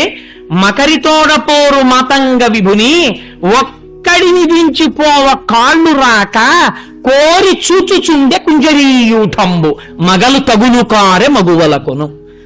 హాస్పిటల్లో ఈయనకి ఒంటి నిండా గొట్టాలు పెట్టి దవాళ్ళు లోపలికెళ్ళిపోయి కళ్ళు తేలేసేసి ఏదో తనలో తాను సంధి ప్రేలాపన పేలుకుంటూ అలా పడుంటే ఆ భార్య మాత్రం రక్షించలేక, అలాగని తన సొంత అన్నగారు అమ్మాయి పెళ్లి అవుతున్నా సరే వెళ్ళలేక క్యారేజీ తిని ఆ హాస్పిటల్లోనే పడుకుంటోంది. ఎందుకని అంటే బ్రహ్మముడి వేశారు కాబట్టి పెళ్లిలో, కాబట్టి ఉండవలసిందే. మకరితోడపోరు మాతంగ విభుని ఒక్కరిడిని దించిపోవ కాళ్ళు రాక కోరి చూచుచుండే కుంజరీయుధంబు మగలు తగులు కారె మగువలకును. అందుకని ఆడ ఏనుగులు మాత్రం చూస్తున్నాయి, మిగిలిన వాళ్ళ సంగతి నేను చెప్పక్కర్లేదు, వాళ్ళు వెళ్ళిపోయినట్టే లెక్క. ఇలా యుద్ధం చేస్తున్నాడు ఆయన పాపం ఇంత కష్టపడి. అయితే పోతన గారి యొక్క అనువాదంలో చాలా గొప్పతనం ఒకటి ఉందండి. ఆయన అన్నారు, మొసలి ఏనుగుని ఎలా పట్టుకుని ఉండిపోయిందంటే ఇంకా క్రమక్రమంగా ఏనుగు మొసలితో యుద్ధం చెయ్యడం ఆగిపోయింది, కానీ అది పడిపోవట్లేదు, ఇంకా నిలబడింది. ఇప్పుడు ఈ ఏనుగు ఒంట్లో ఉన్న నెత్తురంతా కారిపోయే వరకు పళ్ళతో కటకటకటకట ఏనుగు యొక్క కాలు తినేస్తోంది మొసలి. ఎలా పట్టుకుందో అట తెలుసా అండి? మొసలి పట్టుకి ఒక గమ్మత్తుంది, దాన్ని ఎవ్వడూ వర్ణించలేదు, వ్యాసుడు పోతన గారు తప్ప. నీటిలో తేలి ఉంటుంది, నీటిలో తేలి ఉన్నదాన్ని మీరు దేన్నైనా సరే ఇలా లాగేయచ్చు తేలిక. ఒక్క మొసలి మాత్రం నీటిలో ఇలా తేలి అవతల ప్రాణిని ఇలా పట్టి అది తన దగ్గర నుంచి వెళ్లకుండా నీటి మీద ఉండి పట్టుకుంటుంది. ఆ శక్తి ఒక్క మొసలికే ఉంది. అది ఎలా పట్టుకుందంటేట, పాదద్వందము నేల మోపి పవనున్ బంధించి పంచేంద్రియోన్మాదంబున్ పరిమార్చి బుద్ధిలతకున్ మారాకు హత్తించి నిష్కేద బ్రహ్మపదావలంబన క్రియన్ ఈశ్వరు సేవించు మర్యాదం నక్రము విక్రమించకరి పాదక్రాంత నిర్వక్రమై. ఎటువంటి పద్యం అండి నిజంగా! పోతన గారికి ఆ సమయంలో ఒక్కసారి ఎవరికైనా తప్పదు కదా అని ఈశ్వరుడు జ్ఞాపకానికి వచ్చి ఉంటాడు. ఎటువంటి ఉపమానం వేశారో చూడండి. పాదద్వందము నేలమోపి, ఆ మొసలి ఎలా పట్టుకుందంటేట కాళ్ళు నేల మీద పెట్టిందిట.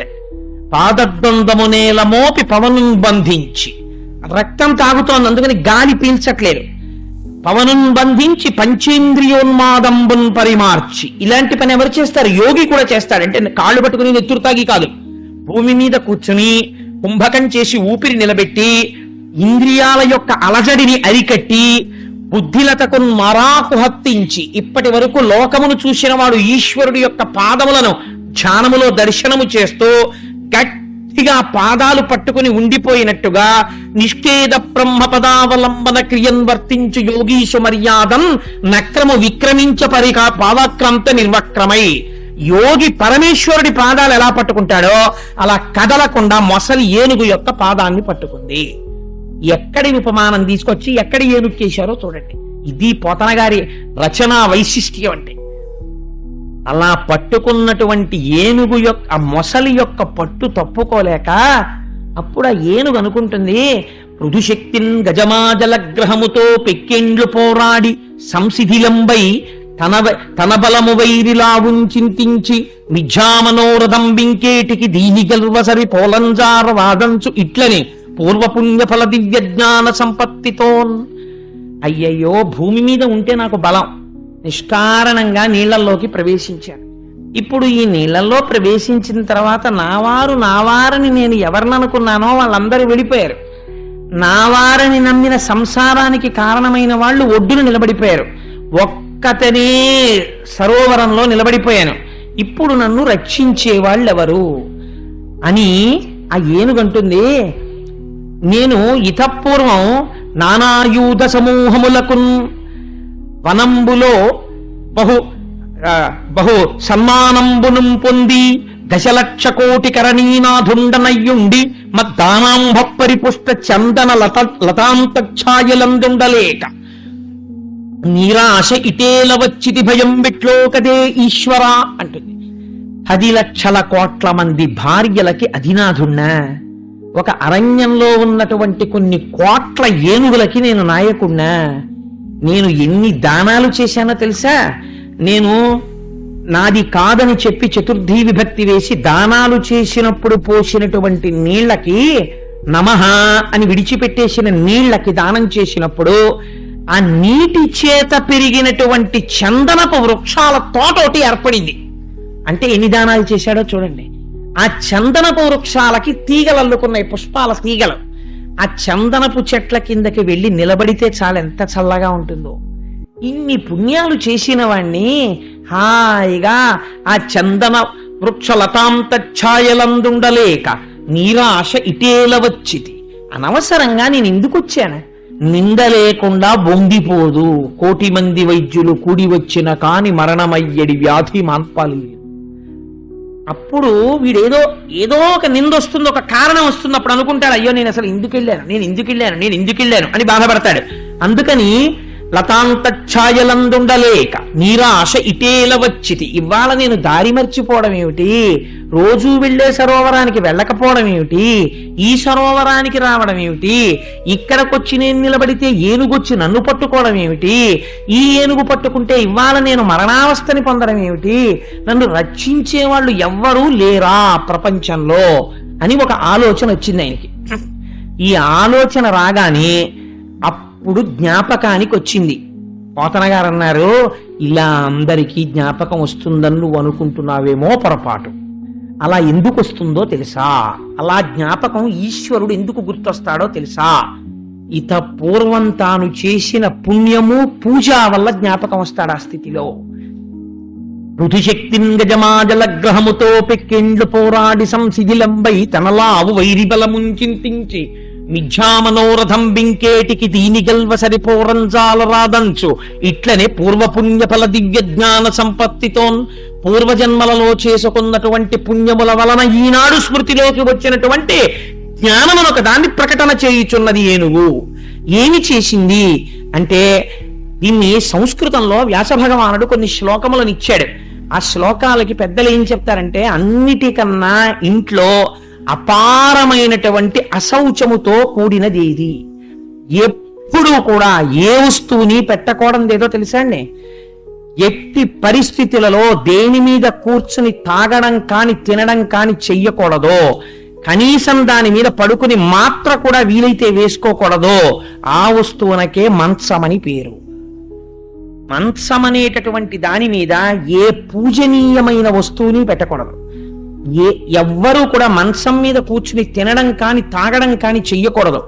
మంచం అనేటటువంటిది అంత అంటే అన్ని వస్తువుల యందు నారాయణుడు ఉన్నాడు, కానీ మంచం అనేటటువంటి దానికి అంత రజోగుణ తమోగుణ పాప సంబంధం ఉంటుంది. అందుకని మంచం అనేటటువంటిది కొన్ని పరిస్థితుల్లో మాత్రమే ఉపయోగిస్తారు. అందుకే ఒక వయసు వచ్చిన తర్వాత అసలు మంచం వాడకుండా భూషయనం చేయడం కూడా ప్రారంభం చేస్తారు పెద్దలు. సరే, నేను ఈ విషయం ఎందుకు ప్రస్తావన చేశాను అంటే, ఇటువంటి స్థితిలో అసలు మంచం మీద పడుకుని ఏవి పడితే అవి చదవడానికి వీల్లేదు. కొన్ని ఉంటాయి, వాటిని మీరు మంచం మీద పడుకుని చదవకూడదు కూడా. ప్రాతరుత్థాయ పఠేత్. ఉత్థాయ అంటే లేచిన తర్వాత చదవాలి. మనం చదివే కృష్ణాష్టకం కూడా మంచం మీద పడుకుని చదవకూడదు. కానీ వ్యాస భగవానుడు ఈ జాతికి ఒక గొప్ప భిక్ష పెట్టారు. ఏమిటో తెలుసా అండి? సంస్కృతంలో ఆయన కొన్ని శ్లోకాలు ఇచ్చారు. ఈ శ్లోకాలకున్న గొప్పతనం ఏమిటంటే, నిద్ర తెలివి రాగానే ఒక్కసారి ఆ సరోవరం, ఆ ఏనుగు, ఆ మొసలి, ఆ ఆడ ఏనుగులు జ్ఞాపకానికి తెచ్చుకుని ఈ శ్లోకాలు నిద్ర లేవగానే ఎవరు ఒక్కసారి మనస్సులో చెప్పుకుని లేస్తారో అటువంటి వాళ్ళకి ఒక అభయం ఇచ్చారు. మృత్యుకాలమునందు వాళ్ళు ఏ బాధ పొందరు. అసలు చీమ కుట్టిన నిప్పి పొందకుండా శ్రీమన్నారాయణుడు వచ్చి విడిపించుకుని విమానం ఎక్కించి తీసుకెడతాడు. ఆ శ్లోకాలు చదివి అలవాటు ఉన్న వాళ్ళకి. తస్మై నమ పరేశాయ బ్రహ్మణేనంత శక్తయే అరూపజోరు రూపాయ నమ ఆశ్చర్యకర్మణే నమ శాంతాయ ఘోరాయ మూఢాయ గుణధర్మిణే నిర్విశేషాయ సామ్యాయ నమో జ్ఞానఘనాయ చ క్షేత్రజ్ఞాయ నమస్తుభ్యం మహాధ్యక్ష సాక్షిణే పురుషాయ ఆత్మమూలాయ మూల ప్రకృతయే నమః సోహం విశ్వసృజం విశ్వమవిశ్వం విశ్వవేదసం విశ్వాత్మానం పరం బ్రహ్మ ప్రణతోస్మి పరమం పదం యోగరంధిత కర్మాణో హృది యోగ విభావతే యోగినోయం ప్రపశ్యంతి యోగేశం తం నతో స్పృహం నమో నమస్తే కిల కారణాయ నిష్కారణాయ అద్భుత కారణాయ సర్వాగమన్నాయ మహర్ణవాయ నమోపవర్గాయ పరాయణాయ. ఈ శ్లోకాలను వ్యాస భగవానుడు విరచితం. ఇవి గజేంద్రుడు చెప్పాడు. ఈ శ్లోకాల్లో చిత్రం ఏమిటో తెలుసా అండి? ఎవ్వరి పేరు ఆయన చెప్పలేదు. ఇది అనువాదం చేయడంలో పోతన గారికి రామచంద్రమూర్తి చేయించారు. పలికెడిది భాగవతమట పలికించు విభుండు రామభద్రుండట నే పలికిన భవహరమగునట పలికెద వేరొండు గాథ పలుకగనేలా. ఈ శ్లోకాల్ని అనువాదం చేయడం అంటే మాటలా? ఎవ్వని చేద నించు జగమెవ్వని లోపల నుండు లీనమై ఎవ్వని యందుడిందు పరమేశ్వరుడెవ్వడు మూల కారణం ఎవ్వడు అనాది మధ్యలయుడెవ్వడు సర్వము తానయైన వాడెవ్వడు వాని ఆత్మభౌ ఈశ్వరునే శరణంబు వేడదన్. ఇందులో పేరు లేదు, అది గమ్మత్తు. పూర్వకాలంలో నాకు తెలిసి ప్రతి ఇంట్లో నాయనమ్మ నోటి వెంట అమ్మమ్మ నోటి వెంట ఈ పద్యం రాని నాయనమ్మలు అమ్మమ్మలు ఉండేవారు కాదు. దురదృష్టం, ఇవాళ ఎన్ని గంటల ఎన్ని నిమిషాలకి ఎన్నో సీరియల్ వస్తుందో అది ఏ సంఘటన జరుగుతుందో చెప్పేవాళ్ళు ఉన్నారు, కానీ పద్యాలు అలవాటు పోతుంది. ఇవి భిక్ష పెట్టాయి మన జాతికి, ఆంధ్రజాతికి. పోతనామాచ్యుల వారు ఇచ్చిన కానుక. అదే అనువాదం ఎలా చేశారో చూడండి. ఎవ్వని చేజడించు జగమెవ్వని లోపల నుండి లీనమయ్యవ్వని ఎందుడిందు పరమేశ్వరుడెవ్వడు మూల కారణం వెవ్వడనాది మధ్యలయుడెవ్వడు సర్వము తానయైన వాడెవ్వడు వాణియత్మభౌ ఈశ్వరునే శరణంబు వేడదన్. ఇప్పుడు ఒక బ్రహ్మగారు రావాలి, విష్ణువు రావాలి, శివుడు రావాలి, సుబ్రహ్మణ్యుడు రావాలి, గణపతి రావాలి, విశ్వక్సేనుడు రావాలి, వినాయకుడు రావాలి. ఇదేమన్నా పేరు చెప్తోందా? ఎవరి పేరు చెప్పదు. ఎవరు సృష్టికర్తో, ఎవరు స్థితికర్తో, ఎవరు ప్రళయకర్తో, లోకములన్నీ ఎవరు సృష్టించారో, ఎవరి యందు లోకములున్నాయో, లోకములు ఎవరి యందు పెరుగుతున్నాయో, లోకములు ఎవరి యందు లయమైపోతున్నాయో, ఎవరు అంతటా నిండి నిబిడీకృతమై ఉన్నాడో, ఎవడి మాయ చేత జగత్తుగా కనబడుతోందో అటువంటి వాడు నన్ను రక్షించుగాక అని స్తోత్రం చేస్తోంది. వాడే ఘోరమైన రూపంతో ఉంటాడు, వాడే ప్రసన్నమైన రూపంతో ఉంటాడు, వాడే వరాలిచ్చేవాడిగా ఉంటాడు, వాడే కష్టాలు పెట్టేవాడిగా ఉంటాడు, వాడే శాంతమూర్తిగా ఉంటాడు, వాడే ఉగ్రమూర్తిగా ఉంటాడు. ఇన్ని లక్షణాలు చెప్తోంది, కానీ వాడు ఎవరో చెప్పడు, పేరు చెప్పదు. ఇది ఏనుగు చేసినటువంటి, ఏనుగు చేసిన ప్రార్థనకి 33 కోట్ల దేవతలు లేచి నిలబడ్డారు. ఒరే నిన్ను పిలుస్తోందా నన్ను పిలుస్తోందా అని అనుమానం వచ్చింది వాళ్ళకి.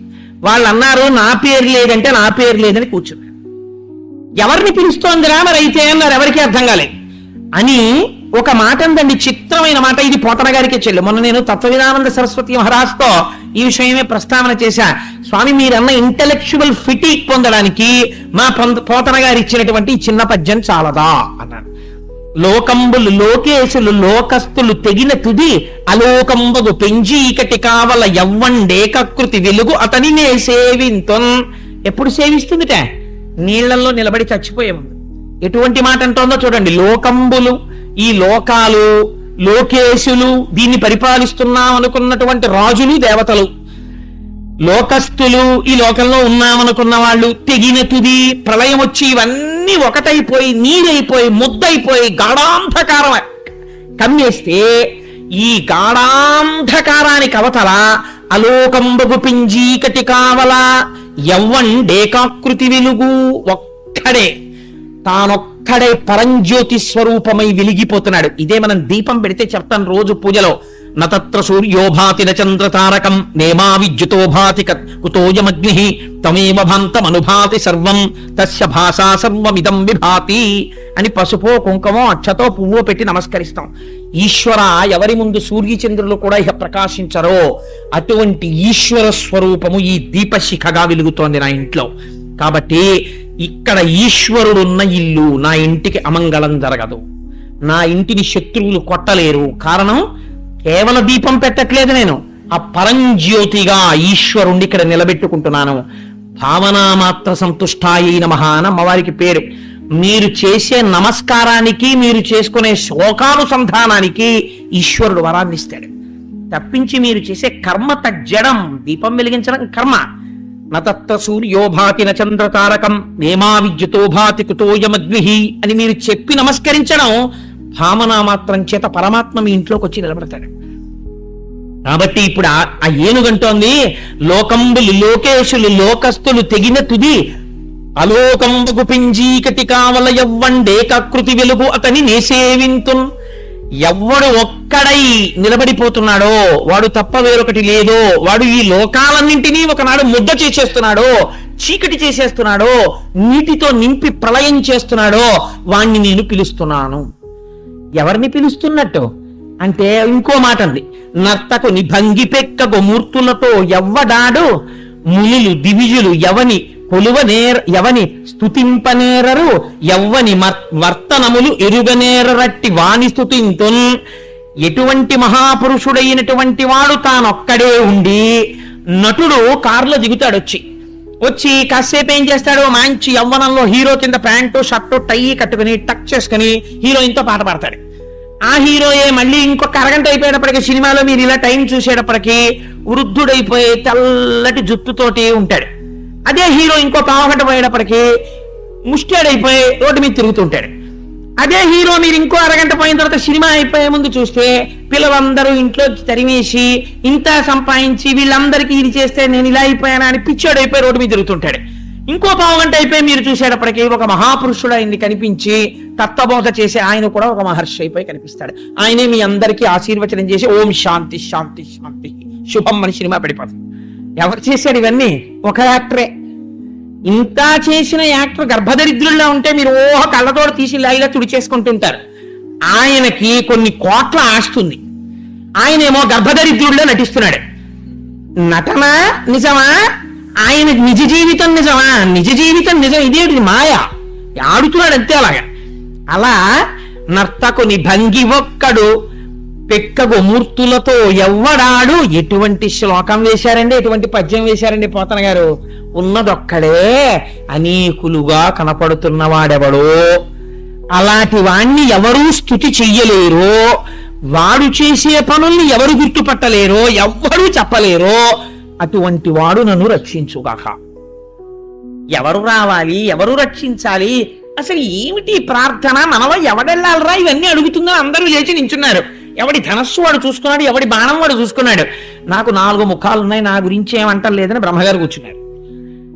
ఏమిటో ఇవన్నీ చెప్తోంది కానీ ఓ నాగభూషణుడు అని కానీ ఇలాంటి మాటలు ఏమి అనలేదు. మరి ఏమో నాకు అప్లై అవుతోందో లేదో అని శివుడు కూర్చున్నాడు, మిగిలిన దేవతలు కూర్చున్నారు.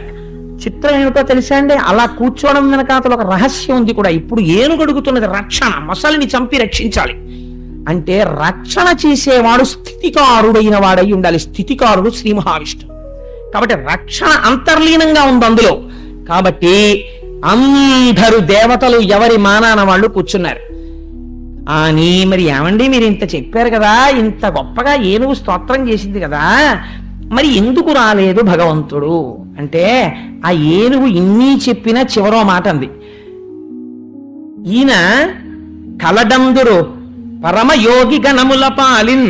ఆయన ఎటువంటి వాడు అంటే, కలడందురన్ని దిశలను కలడు కలండనెటు వాడు కలడో లేడో. దానికి అనుమానం వచ్చింది. కలడందురు దీనుల ఎడ కలడందురు పరమయోగి గణముల పాలిన్. కలడందురన్ని దిశలను కలడు కలండనెటు వాడు కలడో లేడో. ఇంత చెప్పేస్తోంది కాని శ్లోకాలు, ఇంత చెప్పేస్తోంది కాని పద్యాలు, దానికి అనుమానం. సంశయాత్మ వినశ్యతి. కలడందురు దీనుల ఎడ, చాలా దీనులైనటువంటి వాళ్ళు వర్ధిస్తే వస్తారంటారు. కానీ అలా నిజంగా ఉండి అలా వస్తాడా? దీనులైన వాళ్ళు పిలిస్తే కలడందురు దీనులయ్యట కలడందురు పరమయోగిగా నమల పాలిన్. చాలా భక్తులైనటువంటి యోగి పురుషులైనటువంటి వాళ్ళు పిలిస్తే వస్తారంటాడు. కలడందురు పరమయోగిగా నమల పాలిన్.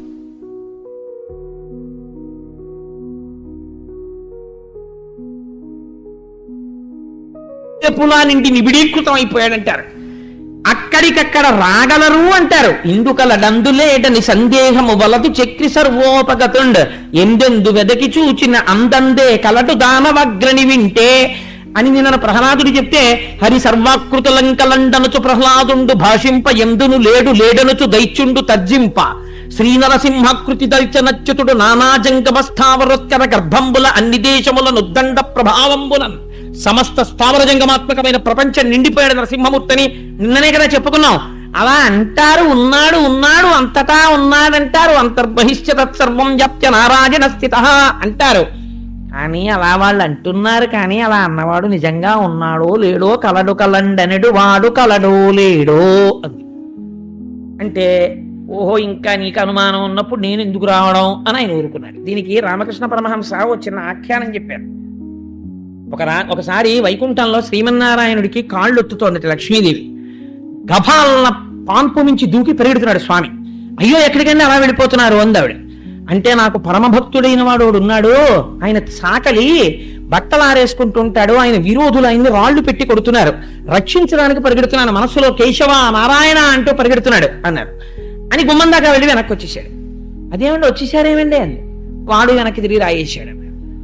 అంటే తన రక్షణ తాను చూసుకుని ఈశ్వరుడు ఉన్నాడో లేడో అని అనుమానం ఉన్నవాడి జోలికి ఈశ్వరుడు వెళ్ళడం. వాడు ఉన్నాడన్న పూనికతో ఉండి శరణాగతి చేసిన వాడి కోసం ఆయన ఎడతాడు. అందుకని కలడు కలండనెడు వాడు కలడో లేడో ఈ అనుమానం ఉంది, అందుకే రాలేదు. కానీ ఈ అనుమానం పైన తింటోంది, కింద మొసలి తింటోంది. అందుకని ఏమవుతోంది, మృత్యువు కబళించేస్తోంది. ఆ కాలు డొల్ల చేసేసి ఇంకా ఈ ఏనుకి ఊపిరైపోయింది లేరా అని పిల్ల మొసళ్ళు కూడా వచ్చేసి కొరికేస్తాయి. ఇప్పుడండి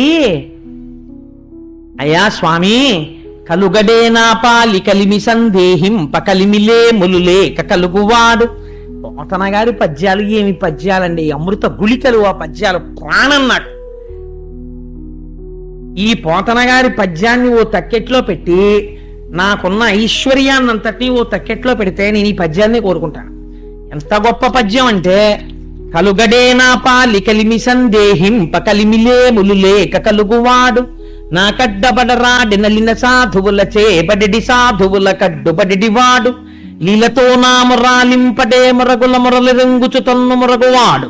ఆది మధ్యంతములు లేక ఎరలువాడు. భక్త జనముల దీనుల పాలివాడు. వినడే చూడడే తలపడే వెగరాడే. అది ఇన్నాళ్ళు ఏనుగు పూజ చేసినట్టు గజేంద్ర మోక్షంలో ఎక్కడ చెప్పలా పోతన గారు. ఇప్పుడు అంటున్నారు ఈ ఏనుగు భగవంతుడికి కండిషన్ పెట్టింది. సర్వధర్మాన్ పరిత్యజ్యామామేకం శరణం వ్రజ అహం త్వా సర్వపాపేభ్యో మోక్షయిష్యామి మా శుచ. భగవద్గీత. ఆఖరణని నాకేమీ చేత కాదు ఈశ్వరా అని శరణాగతి చేశాయి. ఇంత కాళహస్తీశ్వర శతకం రాసిన ధూర్జట ఆఖరికన్నాడు, రోషీరోజదు కామినీ జనుల తారుణ్యోరు సౌఖ్యంబులన్ బాషీబాజదు పుత్రమిత్రధన సంపద్భ్రాంతి వాంఛాలతల్ కోశీకోజదు నామ నంబకట నీకున్ ప్రీతిగా సత్క్రియల్ చేశీచేయదు నా ఈ మనసు త్రుళ్ళన చవే శ్రీకాళహస్తీశ్వర అంటాడు. ఇలా సేవ చేసినట్టుంటుంది, జారిపోతుంది. పుణ్యం చేసినట్టుంటుంది, జారిపోతుంది. ఎప్పుడు భార్య బిడ్డల మీద తిరుగుతుంటుంది. ఈ మనస్సును నేను నిగ్రహించుకోలేను, నువ్వు నిగ్రహించు అంటాడు. కవులు స్వేచ్ఛ అండి, వాళ్ళు ఎంత అందంగా మాట్లాడతారో తెలుసా.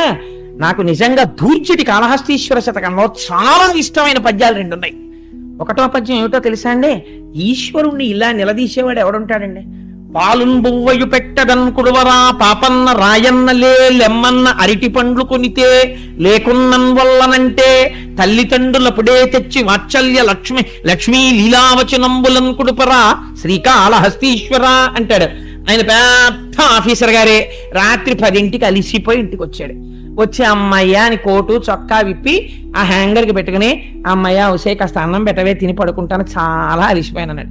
ఏమన్నం పెట్టడం అండి, పిల్లాడికేమో మొన్నటి వరకు జ్వరం వచ్చి తగ్గింది, నీరసపడిపోయాడు. ఇవాళ అన్నం తినరా అంటే వాడు ఒక్క ముద్ద తింటలేదు. బయట చూస్తే వాన, పనిపిల్ల కూడా వెళ్ళిపోయింది. అరటిపండుతో కలిపి పెడితే తింటానంటున్నాడు. ఒక్క అరటిపండు లేదు ఇవాళ ఇంట్లోనూ అంది.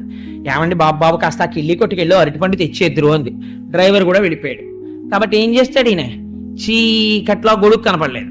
అయినా కొడుకు కోసం ఏం చేయాలి, చచ్చినట్టు వెళ్ళి తీసుకురావాలి అరటిపండు. ఎందుకు, తల్లి తండ్రి కాబట్టి. అందుకని ఏం చేశాడు, ఓ గొడుగో తువ్వాలో వేసుకుని ఆ కిళ్ళి కొట్టుకుపోయి ఓ అరటిపండు అట్టుకొస్తే అరటిపండు పిసికి అన్నం పెడితే వాడు నాన్నగారండి అని ఇలా చూస్తూ గుటుక్కు మింగేశాడు. తిన్నావా, నన్ను ధరించేవరా నాయన అనుకుని అప్పుడు స్నానం చేసి వచ్చి ఈయన అన్నం తిన్నాడు. అన్నందుకు వెళ్ళి తెచ్చాడా లేదా అరటిపండు. పాలుంబువ్వయు కుడువరా పాపన్న రాయన్న లే లెమ్మన్న, ఎటువంటి పేరు ఎట్టుకున్నారు చూడండి. పాపన్న, నాకు అన్ని పాపాలే ఉన్నాయి. అందుకని రే పాలు బువ్వ పెడతాను రా తినరా, నువ్వేమో వేదం చెప్పాను, భగవద్గీత చెప్పాను, ఉపనిషత్తులు చెప్పాను అంటే నేను పాపన్నని, నాకేం ఎక్కం. నువ్వేం చెయ్యాలి, నువ్వు తల్లివి తండ్రివి, నువ్వు చదువుకోలేదని నువ్వు వెళ్ళిపోతే నువ్వేం కుదరదు. నువ్వేం చేయాలో తెలుసా, పిల్లాడు ఏం చేస్తాడు, అరటి పండ్లు కొనితే లేకున్నం వల్లనంటే, అరటి పండ్లు తెస్తే తప్ప నేను అన్నం తిన్నంటే తండ్రిని తెచ్చాడా లేదా. అలాగే నువ్వేం చేస్తావు, నేను ఎక్కడో చేసిన ఓ పుణ్యం వెతుక్కుని చిన్న పుణ్యం పట్టుకుని ఒరే నువ్వు ఎంత పుణ్యం చేశావురా అని నీలో కలిపేసుకోను. నీకంటే ఎవరు చెప్తారు. శ్రీశైలేషు భజింతునో యభవు కాంచీనాథు సేవింతునో కాశీవల్లభు కల్వబోధన మహాకాళేషు పూజింతునో నా శీలం బడువైన బేరువణుచున్ రక్షింపవే నీ కృపా శ్రీ శృంగార విలాసహాసములచే శ్రీకాళహస్తీశ్వర. ఎంత గడుసుతనం అండి ధూర్జటిది నిజంగా. అలా ఇక్కడ ఈయనంటున్నాడు, వచ్చేవాడు ఎలా రావాలి, కలుగడేనా పాలి కలిమి సందేహింప కలిమిలే ములులేక కలుగువాడు. వీడు డబ్బున్నవాడా డబ్బు లేనివాడా, వీడు ఇంతకు ముందు నన్ను ఏమైనా పూజ చేశాడా పూజ చేయలేదా, పుణ్యం చేశాడా పుణ్యం చేయలేదా, ఇవన్నీ చూసేవాడు కాడు నా స్వామి. నేను ఇప్పుడు బుద్ధొచ్చి శరణాగతి చేస్తే నేను రక్షించే తత్వం ఉన్నవాడు. ఆయనకి డబ్బు ఉన్నవాడు డబ్బు లేనివాడు అన్న భేదం లేనివాడు. వృషద్విచిత్రతల్పయోర్ భుజంగ ముక్తికస్రజో గరిష్టరత్నలోష్టయో సుహృద్విపక్షపక్షయో తృణారవింద చక్షుషో ప్రజామహీ మహేంద్రయో సమత్ప్రవర్తయన్ మనక్కదా సదాశివం భజే అంటాడు రావణుడు. అలా ద్వంద్వములు లేనివాడు, ఏకత్వం ఉన్నవాడు, అందుకుని వాడు నన్ను కాపాడాలి. కలుగడే నా పాలి కలిమి సందేహింప కలిమిలే ములులేక కలుగువాడు, నా కడ్డబడరాడి నలిన సాధువుల చేబడి సాధువుల కడ్డుపడివాడు. చాలా సాధు పురుషులైనటువంటి మహాభక్తులైనటువంటి వాళ్ళు స్తోత్రం చేసినంత మాత్రం చేత పరిగెత్తుకుంటూ వచ్చి రక్షించినటువంటి స్వరూపం ఉన్నటువంటి పరమాత్మను రక్షించాలి. ఎలా రావాలో తెలుసా? లీలతో నా మురాలింపడే మొరగుల మొరలెరుంగుచు తన్ను మురగువాడు. దీనికోసమని ప్రహ్లాదుడి కోసం వచ్చినట్టు అక్కడి నుంచి రాలేదండి. వచ్చేటప్పుడు నువ్వెప్పుడో ఇన్నాళ్ళు పూజ చేయకుండా చచ్చిపోయే ముందు ఆ నీళ్లలో నిలబడి నన్ను పిలిస్తే నేను వచ్చేస్తానేటయా అని రాకూడదు. నువ్వు తప్ప దిక్కు లేదని నేను చెప్తున్నాను ఇవాళ. అందుకు నువ్వు ఎలా రావాలో తెలుసా? నిన్ను నువ్వు మరిచిపోయి ఇత పూర్వం సృష్టిలో ఎన్నడూ జరగని రీతిలో అసలు అలా పరమాత్మ వస్తాడా అన్నట్టుగా నిన్ను నువ్వు మరిచిపోయి రావాలి నేను చేసిన శరణాగతికి. ఇది శరణాగతి యొక్క గొప్పతనం.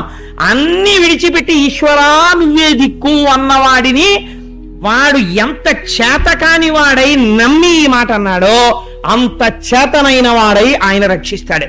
ఆయన శక్తి అప్పుడు ప్రకటనమవుతుంది ఈశ్వరుడిది. అందుకని లీలతో నామరాలింపడే మొరగుల మొరలెరుంగుచు తన్ను మొరగువాడు, ఆది మధ్యాంతములు లేక జరలువాడు. ఆయనకి తుది లేదు, మొదలు లేదు, మధ్య లేదు. ఆది మధ్యాంతములు లేక జరలువాడు, అంతటా ఉన్నవాడు. కానీ నా కోసం వచ్చినప్పుడు ఇలా ఠంగన వచ్చేస్తే నేను ఒప్పుకోను. ఎక్కడి నుంచో తనని తాను మరిచిపోయి రావాలి. ఆది మధ్యాంతములు లేక జరలువాడు, భక్త జనముల దీనుల పాలివాడు, వినడే చూడడే తలపడే వెగరాడే, తొండనెత్తి అరుస్తోంది, అన్ని దిక్కుల వంక చూస్తుంది. ఈశ్వర విని నువ్వు వచ్చే స్వభావం ఉన్నవాడివి, ఎందుకు రావు? ఇలా రావాలి. నేను శరణాగతి చేస్తున్నాను, నువ్వు తప్ప నాకిప్పుడు దిక్కు లేదు అని. లావొక్కింతజు లేదు ధైర్యము విలోలంబయ్య ప్రాణంబులా ఠావుల్ తప్పెను మూర్ఛవచ్చ తనువుం దశ్యన్ శ్రమంబయ్యడిన్, నీవే తప్పజి తప్పరం బెరుగ మన్నింపందగుం దీనునిన్, రావే ఈశ్వర కావవే వరద సంరక్షింపు భద్రాత్మక. శరణాగతి చేసింది. లావొక్కింతజు లేదు, తనకి ఏమి లేవో చెప్తోంది. ఇప్పుడు నాకు బలం లేదు, నోటితో చెప్పడం కాదండి, ఇక్కడి నుంచి చెప్పాలి. అది లావొక్కింతజు లేదు, నాకు బలం లేదు. ప్రాణంబులా ఠావుల్ తప్పెను, పంచప్రాణములు వాటి వాటి స్థానములలోంచి కదిలిపోయాయి, కింద మొసళ్ళు తినేస్తున్నాయి. మూర్ఛ వచ్చే, ఇంకా నాకు మెల్లిగా భ్రమ కలుగుతోంది, నాకేమీ తెలియడం లేదు. మూర్ఛ వచ్చే తనువుండసెన్, ఇప్పుడు నేను తామర పువ్వుని తీసి మనస్సులో నిన్ను స్మరించి కూడా ఇలా విడిచిపెట్టలేను. ఈ నీటిని ఈశ్వరుడిగా భావించి ఇలా వదలలేను. ఇందుకని ఇప్పుడు తొండం ఎత్తడానికి నాకు ఓపిక లేదు. తనువుండసన్ శ్రమం బయ్యడిన్, ఏమిటో అలసట తెలియదు, అంత శ్రమగా ఉంది. ఈ శ్రమ దేనికి పోతుందో తెలియట్లేదు. తనువుండసన్ శ్రమం బయ్యడిన్, మృత్యు అవస్థని వర్ణిస్తున్నారండి. నీవే తప్పగి తప్పరం బిరుగా, ఇప్పుడెందనవలసిన మాట. నువ్వు తప్ప నాకు వేరొక దిక్కు లేదు. కాబట్టి నీవే తప్పగి తప్పరం బెరుగా మన్నింపందగున్ దీనునిన్, నా తప్పులన్నీ క్షమించు దీనుణ్ణి. రావే ఈశ్వరా, ఈశ్వరా నువ్వు రావాలి. కావవే వరదా, వరములిచ్చేవాడా. ఈ మాట వల్ల స్థితికారుడై వచ్చాడు రక్షించి. ఇప్పుడు వరం ఇవ్వాలి, ప్రాణం రక్షించాలి. వరద అని సంరక్షింపు భద్రాత్మక, నన్ను రక్షించవయ్యా భద్రాత్మకుడా అని పిలిచింది. పిలిచి స్పష్టమైనటువంటి శరణాగతి చేసింది. ఓ కమలాప్త, ఓ వరద, ఓ ప్రతిపక్ష విపక్ష దూర, కుయ్యో ఓ శరణాగతామరానోక, ఓ మునీశ్వర మనోహర, ఓ సుగుణోత్తమ, రావే కరుణింపవే తలపవే శరణార్థిని నన్ను కావవే అంది. అయ్యా ఓ కమలాప్త, కమలముల కన్నింటికి బంధువుడైనటువంటి వాడివి, నీ దర్శనం అయితే ఇలా విచ్చుకుంటాయి. కనగారు పొంగిపోతారు మహాభారతంలో. నీరజాకరములు నిష్టయై చేసిన భవ్యతపంబు ఫలమనంగా, దిన సముఖాకి నందిత చక్రయుగ్మకంబుల జనురాగంపు బ్రోవనంగా అని. మళ్ళీ ఇప్పుడు ఆ భారతం అవి మళ్ళీ ఎందుకు వచ్చిన గొడవ కానండి. అందుకని ఆ ఓ కమలాప్త, ఆ కిరణములు పడేటప్పటికీ ఇలా కమలములు విచ్చుకునేటట్టు చేయగలిగినటువంటి ఆప్త బంధువా. ఓ కమలాప్త, ఓ వరద, వరములిచ్చేవాడా. ఓ ప్రతిపక్ష విపక్ష దూర, కష్టాల్ని కలిగించేటటువంటి వాళ్ళని దూరం చేయగలిగిన వాడా. కుయ్యో శరణాగతి చేస్తున్నాను, నాకు ఇంకా మాట్లాడే ఓపిక కూడా లేదైపోయింది. కుయ్యో ఓ శరణాగతామరానోక, శరణాగతి చేసిన వాళ్ళని రక్షించే స్వభావం ఉన్నవాడా. ఉత్తరక్షణ ఫలితం ఇచ్చేస్తుంది శరణాగతి. ఓ శరణాగతామరానోక, ఓ మునీశ్వర మనోహర, మునీశ్వరుల యొక్క మనస్సులకు నాయకుడైన వాడవా, రావే కరుణింపవే తలపవే శరణార్థిని నన్ను కావవే అని ఊరుకుంటే పోయేది. ఇప్పుడు ఒక గమ్మత్తైన మాట చెప్పింది. ఆ వచ్చే భగవంతుడు ఎలా ఉంటాడో తెలుసా? స్త్రీ పురుష నపుంసక మూర్తియును కాక, తిర్యక్కమరనరాది మూర్తియును కాక, కర్మ గుణభేద సదసత్ప్రకాశి కాక, వెనుక నన్నియుతానగు విభుతలంతు అంది. భగవంతుడు స్త్రీ కాడు, పురుషుడు కాడు, నపుంసకుడు కాదు, కర్మ కాదు, పుణ్యం కాదు, ధర్మం కాదు, అగ్నిహోత్రం కాదు, ఏదీ కాదు. ఆయన నా వెనకాతల ఉండి ప్రకాశించేటటువంటి ఒక భాష, ఒక వెలుతురు. నిజమే, మీరు ఈశ్వరుణ్ణి లలితాపరా భట్టారిక అంటే లలితగానే రక్షిస్తుంది. మీరు రాముడు అని పూజ చేస్తే రాముడిగా అర్చిస్తాడు. నపుంసకుడుగా ఎలా అర్చిస్తారు? దీపంగా అర్చిస్తున్నారా లేదా? మీరు ఏ సహస్రనామం చెప్పండి, పరంజ్యోతి అన్న మాట ఉంటుంది. పరంజ్యోతి అన్న మాట నపుంసకనామం. నపుంసకనామంతో మీరు ఈశ్వరుణ్ణి పిలుస్తున్నారా లేదా? అయినా పరంజ్యోతిగానే మీకు ఆయన అక్కడ దర్శనం ఇస్తున్నాడు. ఇస్తున్నప్పుడు ఈశ్వరుడికి రూపం ఏమిటండి? నామము రూపము మీరు పట్టుకుని గట్టెక్కడానికి ఒక ఆధారం, అంతేకాని అది పట్టుకుని పాడైపోమ్మని కాదు. ఇదే ఈశ్వరుడు అని బురదలో దీపమ్మని కాదు. అన్నిటా ఉన్న ఈశ్వరుడు నా మనస్సుకి ఈ రూపంలో నచ్చాడు అనాలి. అది అందం. అందుకని ఇప్పుడు ఏమవుతోంది? అంతటా ఉన్నటువంటి ఈశ్వరుడు ఆయన స్త్రీ కాడు, పురుషుడు కాడు, నపుంసకుడు కాడు, నా వెనకాల వెలుగుతున్నటువంటి ఒక దివ్యమైన జ్యోతిస్వరూపం. అది ఇక్కడే ఉండి వెలుగుతూ నాలో ప్రకాశమును నింపి నానా ఛిద్రఘటోదర స్థిత మహాదీప ప్రభాభాస్వరం జ్ఞానం యశ్చిత చక్షురాధికరణ ద్వారా బహిస్పందతే జానామీతి తమేవ భాంతమనుభాచ్చేతత్ సమస్తం జగత్ తస్మై శ్రీ గురుమూర్తయే నమయిదం శ్రీ దక్షిణామూర్తయే అంటారు శంకర భగవత్పాదులు దక్షిణామూర్తి స్తోత్రంలో. లోపల ఉన్నటువంటి దీపం కుండకన్నాల్లోంచి కాంతి కొట్టినట్టు కొడుతోంది ఇక్కడ ఉన్నటువంటి జ్యోతి. అటువంటి జ్యోతి స్వరూపుణ్ణి నేను ప్రార్థన చేస్తున్నాను. ఇప్పుడు ఎవరు రావాలి, ఎక్కడి నుంచి రావాలి? పోతన గారికి కూడా ఇక్కడి వరకు అనువాదం చేశాక ఈ తర్వాత సంస్కృత భాగవతంలో వ్యాసుల వారు 2 శ్లోకాలు రాశారు. ఏమిటా 2 శ్లోకాలు అంటే, శ్రీమన్నారాయణుడు గరుడ వాహనం ఎక్కి వచ్చి ఏనుగును రక్షించాడు అని రాశారు. పోతన గారికి నచ్చలేదు. చేసేదేమిటి? వ్యాసుల వారి భాగవతానికి ఆంధ్రీకరణ. అలా వస్తాడా? మరి కండిషన్ పెట్టాడు కదా ఇక్కడ, మొరలెరుంగుతు తన్ను మొరగువాడు, తన్ని తాను మరిచిపోయి రావాలంటున్నాడు కదా, అక్కడి నుంచి రాకూడదంటున్నాడు కదా. ఎక్కడి నుంచి వస్తాడు? వైకుంఠం అంటే ఎలా ఉంటుంది? తెలుసున్నవాడు చెప్పాలి తప్ప తెలియనివాడు ఏమని చెప్తాడు వైకుంఠం గురించి? ఇంతటి పోతన గారికి కాయలు కాచిపోయిన విలే అరచేతులు వ్రత గంట పున్రపిడి చేతనో కరకు నాగలి నీడిని పట్టి సిజ్జముంచెయుట చేతనో కవి కృషివలా నీ వ్యవసాయ దీక్ష కాహాయని ఇంతలేసి కనులర్పక చూసిరిలే దివౌకసుల్ అని స్తోత్రం చేయబడ్డ పోతన గారికి ఘంటం కదలలేదు. కదలకపోతే కూతుర్ని పిలిచి, అమ్మా నేను ఏటి ఒడ్డుకెళ్ళి సంధ్యావందనం చేసుకొస్తాను అని భాగవతం ఆంధ్రీకరిస్తున్న దాన్ని అక్కడ పెట్టి వెళ్ళిపోయారు. ఇప్పుడు వైకుంఠం నుంచి వచ్చేటప్పుడు వైకుంఠం ఎలా ఉంటుందో ఎవరికి తెలియాలండి? ఇవి వైష్ణవ ఆగమ మంత్ర వ్యాఖ్యానం అంటారు ఆ పద్యాలను. అందుకే తెలుగు గజేంద్ర మోక్షం అంత గొప్పతనం వచ్చింది. 12 మధ్య పద్యాలైంది. అంటే ఏనుగు బాధలో ఉంది, అది రక్షణ పొందే వరకు మధ్య వృత్తంలో పడ్డాయి పద్యాలు. ఈయన పోతన గారు బయటికి వెళ్ళిపోగానే ఇప్పుడు వైకుంఠం గురించి చెప్పవలసిన వాడు శ్రీమన్నారాయణుడు రామచంద్రమూర్తి చెప్పాలి. ఆయన పలికిస్తున్నవాడు. అందుకని ఆ రాముడు పోతన గారి రూపంలో ఇంట్లోకి వచ్చాడు. అదేమిటి నాన్న అప్పుడే అయిపోయిందా సంధ్యావందనం అంది కూతురు. అయిపోయిందమ్మా, పద్యం పూర్తి చేయడం స్ఫురణకు వచ్చిందమ్మా, వ్రాద్దామని వచ్చానని ఆ పుస్తకం తీసి ఘంటంతో రాసేసారు. రాసేసి ఘంటం పెట్టి అమ్మా ఇప్పుడే వస్తాను తలుపేసుకోని వెళ్ళిపోయారు. అసలు పోతన గారు లోపలికి వచ్చారు. మళ్ళీ ఇలా తలపట్టు కూర్చున్నారు. ఏం నాన్న అలా ఉన్నావు అంది. అమ్మా పద్యపూర్ణం వెళ్ళటం లేదమ్మా, ఈ సందర్భం ఎలా పెడుతుందో తెలియట్లేదన్నారు. ఏమిటి నాన్న అలా అంటావు? ఇప్పుడు నువ్వే కదా అమ్మా, అద్భుతమైన ఆలోచన వచ్చింది. వైకుంఠం నుంచి వైకుంఠం ఎలా ఉంటుందో, నారాయణుడు అక్కడ ఎలా ఉంటాడో, ఎలా వస్తాడో నాకు ద్యోతకం అయింది, రాస్తున్నానని ఘంటం పెట్టి రాసి వెళ్ళావు కదా అంది కూతురు. నేను రాశానా అన్నారు పోతన గారు. నువ్వే నాన్న, నేనే తలుపు తీశాను, నువ్వు వచ్చి కూర్చుని రాశావు అంది కూతురు. ఏది అని భాగవతం ఇలా తీశాడు. తీస్తే అందులో రాసేసి ఉన్నాయి పద్యాలు. అల వైకుంఠపురంబులో నగరిలో ఆమూల సౌతంబుదాపల మందారవనాంతరామృతసర ప్రాతిందు కాంతోపలోత్పల పర్యంకరమా వినోదియగు ఆపన్న ప్రసన్నుండు విహ్వల నాగేంద్రము పాహి పాహియన కుయ్యాళించి సంరంభి అయి. ఆ వచ్చినటువంటి వాడు అలా వైకుంఠపురంబులో నగరిలో ఆమూల సౌధంబుదాపల మందారవనాంతరామృతసర ప్రాంతేదు కాంతోపలోత్పల పర్యంకరమా వినోదియగు ఆపన్న ప్రసన్నుండు. ఎక్కడో అలా వైకుంఠపురంబులో, అక్కడ వైకుంఠపురం, ఆ వైకుంఠపురం లోపల బయట సనక సనందనాది మహర్షులు, నారదుడు, గరుత్మంతుడు, విశ్వక్సేనుడు, తను కౌమోదికి శంఖ చక్రనికాయంబును, ఆయన ధనస్సు, కౌమోదికి అనబడేటటువంటి గద అన్ని బయట పురుషాకృతులలో ఎదురు చూస్తున్నారు.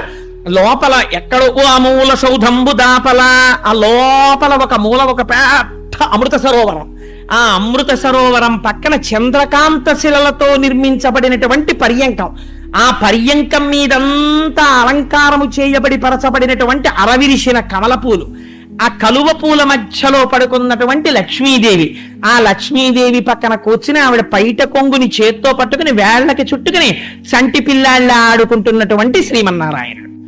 ఇప్పుడు ఈయనకి ఏం వినబడింది అంటే, అలా వైకుంఠపురంబులో నగరిలో ఆమూల సౌధంబు దాపల మందారవనంతరామృత సర ప్రాతేందు కాంతోపలోత్పల పర్యంకరమా వినోది యగువాపన్న ప్రసన్నుండు. అలా భార్యతో ఆడుకుంటున్నా సరే తనని ఎవరైనా ఒక్కసారి మనస్ఫూర్తిగా పిలిస్తే పరిగెత్తుకొచ్చేటటువంటి లక్షణమున్న అపన్న ప్రసన్నుండు విహ్వల నాగేంద్రము పాహీ పాహీ అన కుయ్యాళించి సంరంభి అయి, ఆ ఏనుగు శరణాగతి చేసి కలుగడే నా పాలి కలిమి సందేహింప కలిమిలే ములులేక కలుగువాడు అన్న పద్యం వినపడిందంటే శరణాగతి చేసి దాని దురవస్థని గమనించాడు. సిరికింజప్పడు శంఖ చక్రయుగముం చేదోజి సంధింపడే పరివారంబును జీరడభ్రగపతిన్ మన్నింపడు ఆకర్ణికంతరథం మిల్లము చక్కనొత్తడు వివాద ప్రోద్ధిత శ్రీ కుచోపరి చలాంచలమైన వీడడు గజప్రాణ అవనోత్సాహి అయి. ఏమి పోతన గారండి, మహానుభావుడు రామచంద్రమూర్తి ఆయన రూపంలో వచ్చి పూర్తి చేశారు. ధన్యుడైపోయారు మా పోతన గారు. అందుకని సిరికింజప్పడు ఆ పమిట కొంగు వేళ్లకి చుట్టుకుని ఆడుకుంటున్నాడు. ఆడుకుంటున్నవాడు లక్ష్మీదేవికి చెప్పలేదు, చెప్పకుండా పమిట కొంగు అలాగే పట్టుకుని పరిగెత్తుకుంటూ వెళ్ళిపోతున్నాడు. సిరికింజప్పడు శంఖ చక్రయుగము చేదోయి సంధింపడు, ఆ శంఖం చక్రం ఇవేమీ లేవు. అసలు నాకు అనిపిస్తుంది గజేంద్ర మోక్ష సన్నివేశంలో నిజంగా అలా వస్తున్నటువంటి నారాయణుడి చిత్రపటం గీసిన వాళ్ళు ఉన్నారా? నేను మొన్నటి రోజున భీష్ముడి గురించి చెప్తే ఎవరో ఒక పిల్లవాడు నాకు ఇక్కడ ఫోటో ఇచ్చాడు. ఇస్తే నేను చాలా క్యాజువల్ గా తీసుకుని జేబులో పెట్టుకుని వెళ్ళిపోయి ఇంటికి వెళ్ళిన తర్వాత ఫోటో అక్కడ పెట్టాను, కళ్ళజోడును పెడుతుంటే చూసి ఆశ్చర్యపోయాను. నిజంగా భీష్మాచార్యులు వారు రథం మీద ఇలా పొంగిపోతుంటే కిందకి దిగిపోయి అర్జునుడు ఇలా కృష్ణుడు చక్రం పట్టుకొచ్చేస్తుంటే అర్జునుడు కాళ్ళు పట్టుకుని బావా వద్దు బావా అని వేడుకుంటున్న కురుక్షేత్ర సంగ్రామంతో కూడుకున్న ఫోటోని ఇచ్చాడు పాపం ఆ పిల్లవాడు. ఎవరో నాకు ఇంటికి వెళ్ళి మురిసిపోయాను. రోజు చూద్దామని దాన్ని ఎదురుగుండా పెట్టాను కూడా. సో నేను ఎందుకు చెప్తున్నానంటే అలా రావడంలో పోతన గారి లైవ్ టెలికాస్ట్ చూడండి. సిరికింజప్పడు లక్ష్మీదేవి చెప్పలేదు. శంకర చక్ర యుగమున్ చేదోజి సంధింపడు, చేతుల్లో శంఖం లేదు, చక్రం లేదు, గద లేదు, పద్మం లేదు, 4 చేతులు ఖాళీ. శంఖ చక్ర యుగమున్ చేదోజి సంధింపడు, పరివారంబును జీరడు, వెనకనొస్తున్నటువంటి పరివారాన్ని అడగడు, ఓ మాట మాట్లాడు. అభ్రగపతిన్ మన్నింపడు, గరుత్మంతుడు ఇలా ఇలా ఎదురొస్తున్నాడు స్వామి ఎక్కండని తోషవతలు పారేస్తున్నాడు. అభ్రగపతిన్ మన్నింపడు ఆకర్ణికాంతరథం మిల్లము చక్కనొత్తడు. ఇంతంత కుంతలములైనవి ఆ జుట్టు ఇలా మీద పడిపోతోంది. పడిపోతుంటే ఆ చేత్తో ఇలా తోసుకోడు, వెనక్కి సర్దుకోడు. ఆకర్ణికాంతరథం మిల్లము చక్కనొత్తడు వివాద ప్రోద్ధిత శ్రీ కుచోపరి చేలాంచలమైన వీడడు. అయ్యయ్యో ఇదేంటంటే అలా పవిటట్టుకు లాగేస్తున్నారని చెప్పి ఆవిడ వెనక పరిగెత్తుకొస్తోంది. ఆ పవిటి ఈ చేతిలో ఉండిపోయింది. ఏమందా పవిటొదలండి పవిటొదలండి అంటోంది. అసలు ఆ మాట వినిపించుకోడు. వివాద ప్రోద్ధిత శ్రీ కుచోపరి చేలాంచలమైన వీడడు గజప్రాణ అవనోత్సాహి అయి, ఆ ఏనుగు ప్రాణాలు రక్షించడానికి ఎడుతున్నాడు. ఈ ఒక్కనాడు పూజ చెయ్యని ఏనుగు ఒక్కసారి శరణాగతి చేస్తే అది పెట్టిన నియమానికి స్వామి లొంగిపోయాడు. ఏమి సౌజన్యమూర్తండే నిజంగా స్వామి. అందుకని చనుదించన్ అలా వచ్చేస్తుంటే ఆ స్వామి వెనకాతలట ఆ ముందు స్వామి వెళ్ళిపోతున్నారు. వెడుతుంటే శంఖ చక్రనికాయంబును తన వెంటన్ సిరిలచ్చి వెంట నవరోధ వ్రాత ముందాని వెంక పక్షీంద్రుడును ధన కౌమోదికి శంఖ చక్రనికాయంబును భజనీకాంతుడు నారదుండు తావొచ్చి రొయ్యన వైకుంఠపురంబునన్ కలుగుమారాబాల గోపాలమున్. ఒక లైవ్ టెలికాస్ట్ ఇచ్చారండి. మనం అందరం ఇలా కూర్చుని ఉండగా అలా వెళ్ళిపోతున్నట్ట స్వామి. పట్టు పీతాంబరం కట్టుకుని జలధర దేహు నాజాను చతుర్బాహు సరసీరు హక్షు విశాలవక్షు శంఖచక్ర గదా పద్మహస్తుని వర్ణించినట్టుగా పట్టు పీతాంబరం పట్టుకుని వెళ్ళిపోతుంటే, అమ్మవారి కొంగు పట్టుకుని వెళ్ళిపోతుంటే, అమ్మవారు పమిట జారిపోతుందని ఇలా రెండు చేతులతో పట్టుకుని ఆవిడ గబగబా వెళ్ళిపోతుంటే, తన వెంటన్ సిరి లచ్చి వెంట అవరోధ వ్రాతమున్, అంతఃపురకాంతలందరూ పరిగెత్తున్నారు. అవరోధ వ్రాతమున్, దాని వెనుక పక్షీంద్రుడును, ముందుకెడితే తోసేస్తున్నాడని వెనక గరుడ వాహనం పరిగెడుతోందిట. దాని వెనుక పక్షి ఇంద్రుడును, దాని వెనుక ధను కౌమోదికి శంఖచక్ర నిగాయంబును, శంఖము చక్రము కౌమోదికి శార్ంగం అనేటటువంటి ధనస్సు, ఆ బాణముల యొక్క ఆ పెట్టుకునేటటువంటి తూణీరము, ఇవన్నీ కూడా వెనకాతల పురుష రూపాన్ని దాల్చి పరిగెత్తుకొచ్చేస్తున్నాయిట. శంఖచక్ర నికాయంబును ధజనీకాంతుడు విశ్వక్సేనుడు, నారదుడు వచ్చేస్తున్నాడు. తావొచ్చి రొయ్యన వైకుంఠ పురంబునన్ కలుగువార్ ఆబాల గోపాలము, ఆ వైకుంఠపురంలో ఉన్న పిల్లాడి దగ్గర నుంచి ముసలాళ్ళ వరకు అందరూ వచ్చేస్తున్నారు ఆకాశంలో. అందుకే ఎప్పుడైనా ఎవరింటికైనా చాలా మంది వచ్చేస్తుంటే ఏమిటో తన వెంటన్ సిరి అన్నట్టు ఇలా వచ్చేసారంటారు మన వాళ్ళు. పోతన గారి పద్యాలు తెలుగుదేశం మీద ముద్ర వేసేసేయండి. తెలుగుదేశం మీద అంటే నా ఉద్దేశం ఆంధ్రదేశం మీద అని. అందుకని తెలుగు వాళ్ళ మనస్సుల మీద అంత ముద్ర వేశాయి. అందుచేత తన వెంటన్ సిరి లచ్చి వెంట నవరోధ వ్రాత ముందాని వెనుక పక్షీంద్రుడు ధన కౌమోదికి శంఖచక్ర నికాయంబును గజనీకాంతుడు నారదుండు తావొచ్చి రొయ్యన వైకుంఠ పురంబునన్ కలుగువారు అబాల గోపాలమున్. అంటే అమ్మవారి దగ్గరికి వెళ్ళి అడుగుతున్నారు, అమ్మా అసలు ఎక్కడికి వెళ్తున్నాడమ్మా, నీకు తెలుస్తుంది కదా ఆయన సంగతి, ఇలా ఎప్పుడైనా వెళ్ళాడా ఇంతకు పూర్వం, ఇటమ్మా ఇలా వెళ్ళిపోతున్నాడు అనుకున్నారట. అంటే అమ్మవారు అందుట తను వెంచేయు పదంబు పేర్కొనడనాథ స్త్రీ జనాలాపముల్ వినెనో మృత్యులు మృత్యురించి రఖలుల్ వేద ప్రపంచంబులన్. ఇలా వెళ్ళిపోయేటటువంటి సందర్భాలు కొన్ని ఉన్నాయి. ఈయన ఎప్పుడు వెళ్ళిపోతుంటారో తెలుసా, ఆవిడికి తెలుస్తాయి రహస్యాలన్నీ ఇంతే ఆవిడికి. ఆయన ఈ టైంలో వెళ్ళారంటే ఖచ్చితంగా ఎక్కడికి వెళ్ళరా, శివాలయంలో పడి ఉంటాడు, అక్కడ ప్రదక్షిణం చేస్తుంటాడంటూ ఆవిడికి తెలుసు ఈయన సంగతి. అందుకని చనుది ఆ వచ్చినటువంటి వాడు అలా వచ్చేస్తున్నాడు ఎవరికీ చెప్పకుండా అంటే ఆయన తప్పకుండా వేద ప్రపంచంబులన్, ఎవరో కలులు వేద ప్రపంచాన్ని తస్కరించారు, సోమకుడు తస్కరించినట్టు, అప్పుడు వెడుతుంటారు.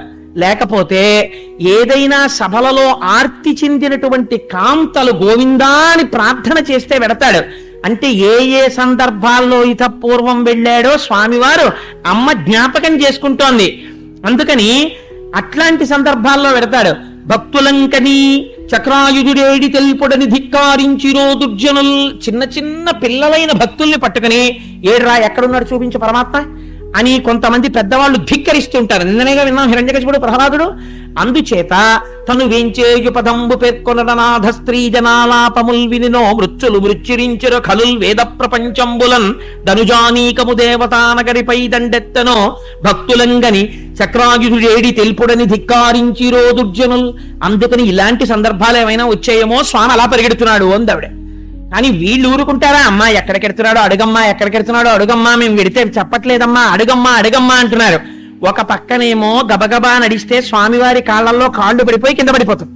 నడిచేవాడికి చేతులు ఊగాలి, చేతులు ఊపుకుంటూ పోని వెనకాతల గబగబా వెడదామంటే పమిట కొంగట్టుకు వెళ్ళిపోతున్నాడు.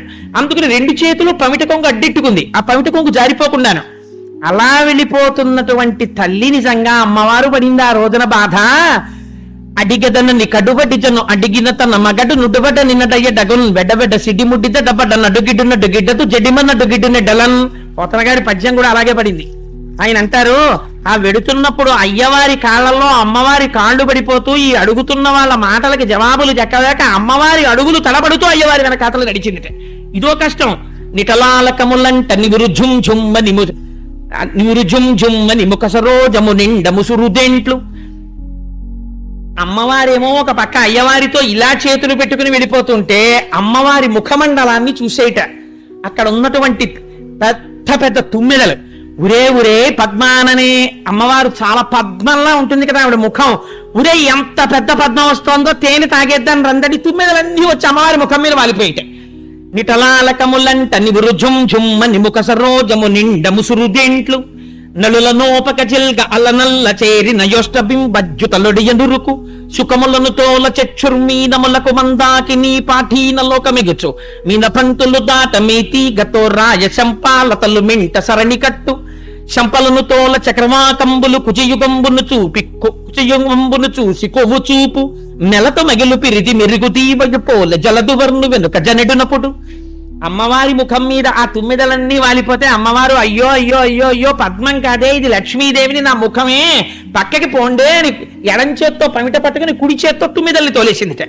ఇంకొంచెం ముందుకెళ్ళిందిట, ఆకాశగంగ కనపడిందిట. ఆయన పాదములందే అది జనించే ఆ ఆకాశగంగలో చాపలు తిరుగుతున్నాయి. అవి చూసేయట. చూసి వక్రలక్ష్మి పరివాహ చలన్మి నభలోచన, చాప పిల్లల్లా ఉంటాయి కదా అమ్మవారికి, మీనాక్షి అని పేరు. అందుకని అమ్మో ఎంత బాగున్నాయో చాపలు, చిన్ని చిన్ని చేపలు మింగేద్దాం రండి అని పెద్ద పెద్ద చేపలు కళ్ళ దగ్గరికి వచ్చేసాయిట. అయ్య మీ మొహం ఇట్సా, ఇవి చేపలు కావే నా కళ్ళు అని అమ్మవారు చేపల్ని తోలేసిందిట. ఆ తర్వాత ఇంకొంచెం ముందుకెళ్ళిందిట. వెళ్ళేటప్పటికీ మెయితీగతో రాయశంపాలతలు మింట సరణిగట్టు. అమ్మవారు అయ్యవారితో వెడుతున్నప్పుడు ఎలా ఉంటుందంటే నీలతో గిత మధ్యస్థ విద్యుల్లేకే భువాస్వర మంత్రపుష్పంలో వాక్యం తెచ్చుకున్నారు పోతన గారు. జలదువర్ను వెనుక జనిడినప్పుడు మేఘం మధ్యలో మెరుపు తీగల అమ్మవారు ఎడుతోంది వెనకాల. అమ్మవారిని చూసి మెరుపులు అనుకున్నాయిట, ఓహో ఇంద్రుడు ఆజ్ఞ ఇచ్చేళ్ళ ఉంది వర్షం కురవమని, మెరుపు వెళ్ళిపోతుంది, అయ్యో పెద్ద మెరుపు మనమో వెళ్ళాలని మెరుపులన్నీ వచ్చేసి అమ్మవారి పక్కన మెరుపులు మొదలెట్టేట. అయ్య మీ మొహం ఇచ్చా, నేను మెరుపు తీగను కాదే, నేను లక్ష్మీదేవిని పోండి పండుని అమ్మవారి మెరుపు తీగల్ని పంపించేసిందిట. నిటలాలకములంట నివృధుం జుమ్మ నిముక సరోజము నిండ ముసురుదేంట్లు నల్లుల నోపక జిల్క అల్ల నల్ల చేరి నయోష్టబింబజ్జుతలుడియనురుకు. అదో చిత్రం. అమ్మ సరస్వతీదేవి బ్రహ్మలోకంలో కూర్చునుంటే ఒక గమ్మత్తోటి ఉంటుంది. భారతీదేవి ముంజేతి పలుక చిలుక సదజగ జగాన సద్బ్రహ్మచారి మాకు వేదశాస్త్ర పురాణాది విద్యలెల్ల తరుణి నియాన ఘంటాపదంబు మాకు అంటారు చిత్రలీయంలో. సరస్వతీదేవి దగ్గర ఉండేటటువంటి చిలుక హంస ఈ రెండింటికి కూడా వేదాంగాలు వచ్చేసి ఉంటాయి. అందుకని అమ్మవారి దగ్గర ఉండేటటువంటి చిలుక దొండపండు తినడానికి అలవాటు పడి ఉంటుంది. దానికి దొండపండు అంటే చాలా ఇష్టం. సరస్వతీదేవి దగ్గర కూర్చున్నటువంటి చిలుకలుట అలా వెళ్ళిపోతోందిట. అమ్మవారు లక్ష్మీదేవి వెళ్ళిపోతుంటే అమ్మవారి యొక్క అధరాన్ని చూసేట కింది పెదివిని, అమ్మో ఎంత ఆరముగ్గిన దొండపండు కొరికేద్దాని రెండన చిలకలు వచ్చేసేట.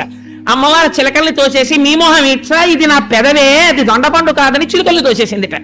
ఎన్ని కష్టాలంటే అమ్మవారికి నిజంగా. ఆ స్థితిలో అమ్మవారిని అంత గొప్పగా వర్ణించారు పోతనామాచ్యుల వారు. ఇలాంటి తల్లి జలదువర్ను వెనుక జనెడునప్పుడు ఆ మేఘస్వరూపంతో ఉన్నటువంటి శ్రీ మహావిష్ణువు వెనకాతల అమ్మవారు ఇలా వెళ్ళిపోతుంటే ఆయన అంటారు, ఆ తాటంకాచలనంబుతో నటభుజద్ధమ్మిల్ల బంధంబుతో శాటీముక్త కుచంబుతో. అమ్మవారి పేరు చెప్పేటప్పటికీ పోతన గారికి ఒళ్ళు తెలియదండి. చెప్పేది గజేంద్ర మహోత్సవం శ్రీ మహావిష్ణువు కదా. పద్యాలు తీసుకెళ్లి అమ్మవారి మీద వేస్తున్నారు. ఎందుకని నమ్మితి నామ నంబున సనాతనులైన ఉమామహేషులన్ అంటుంటారు. అమ్మలగన్నయమ్మ ముగురమ్మల మూలపుటమ్మ చాలా పెద్దమ్మ సురారులమ్మ కడుపారడి బుచ్చినయమ్మ తన్నులో నమ్మిన వేల్పుటమ్మల మనంబున ఉండెడియమ్మ దుర్గమాయమ్మ కృపద్ధినిచ్చుట మహత్వ కవిత్వ పటుత్వ సంపదల్. అటువంటి స్థితి కదా అయింది. అందుకని ఆ అమ్మవారి పేరు చెప్పేటప్పటికి ఎంత సంతోషమో. అందుకని ఆ కదులుతున్నటువంటి తాటంకాచలనంబుతో నటభుజద్ధమ్మిల్ల బంధంబుతో శాటీభుక్త కుచంబుతో నధుడ చెంచత్కంచితో శీర్ణలలాటలేపనముతో మనోహర కర గ్రాహీ హస్తంబుతో. ఎన్ని రకాలుగా ఉందంటే ఆవిడ కోటీందు ప్రభతో ఉరోజభర సంకోచద్ది లగ్నంబుతో.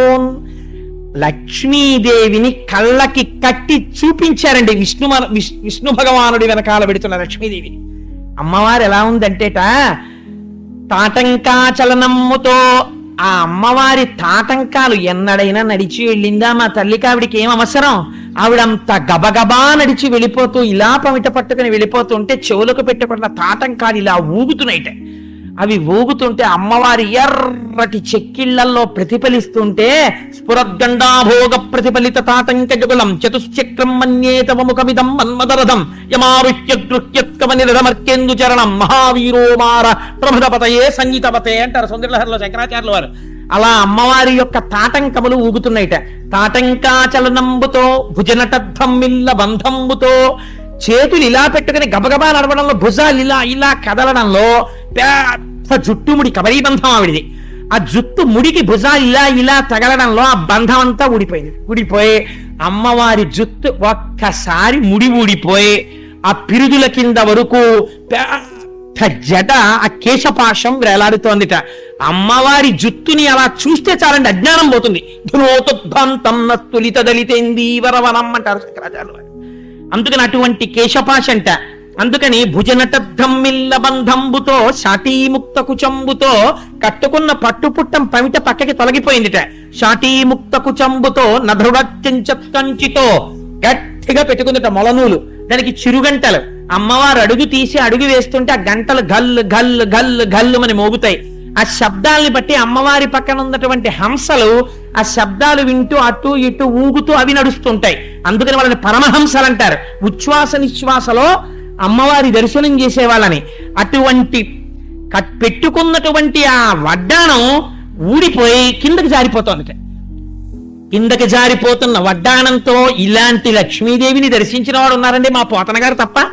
అందుకని నధృడ సంచితో శీర్ణలలాట లేపనముతో ఏ తల్లి ఇలా ఒక్కసారి చూస్తే అపాంగత్వే లబ్ధా జగదిదమనంగో విజయతే అంటారు. ఇలా క్రీగంటి చూపు చూస్తే కోట్లకు పడగలెత్తుతాడు కొన్ని జన్మలు.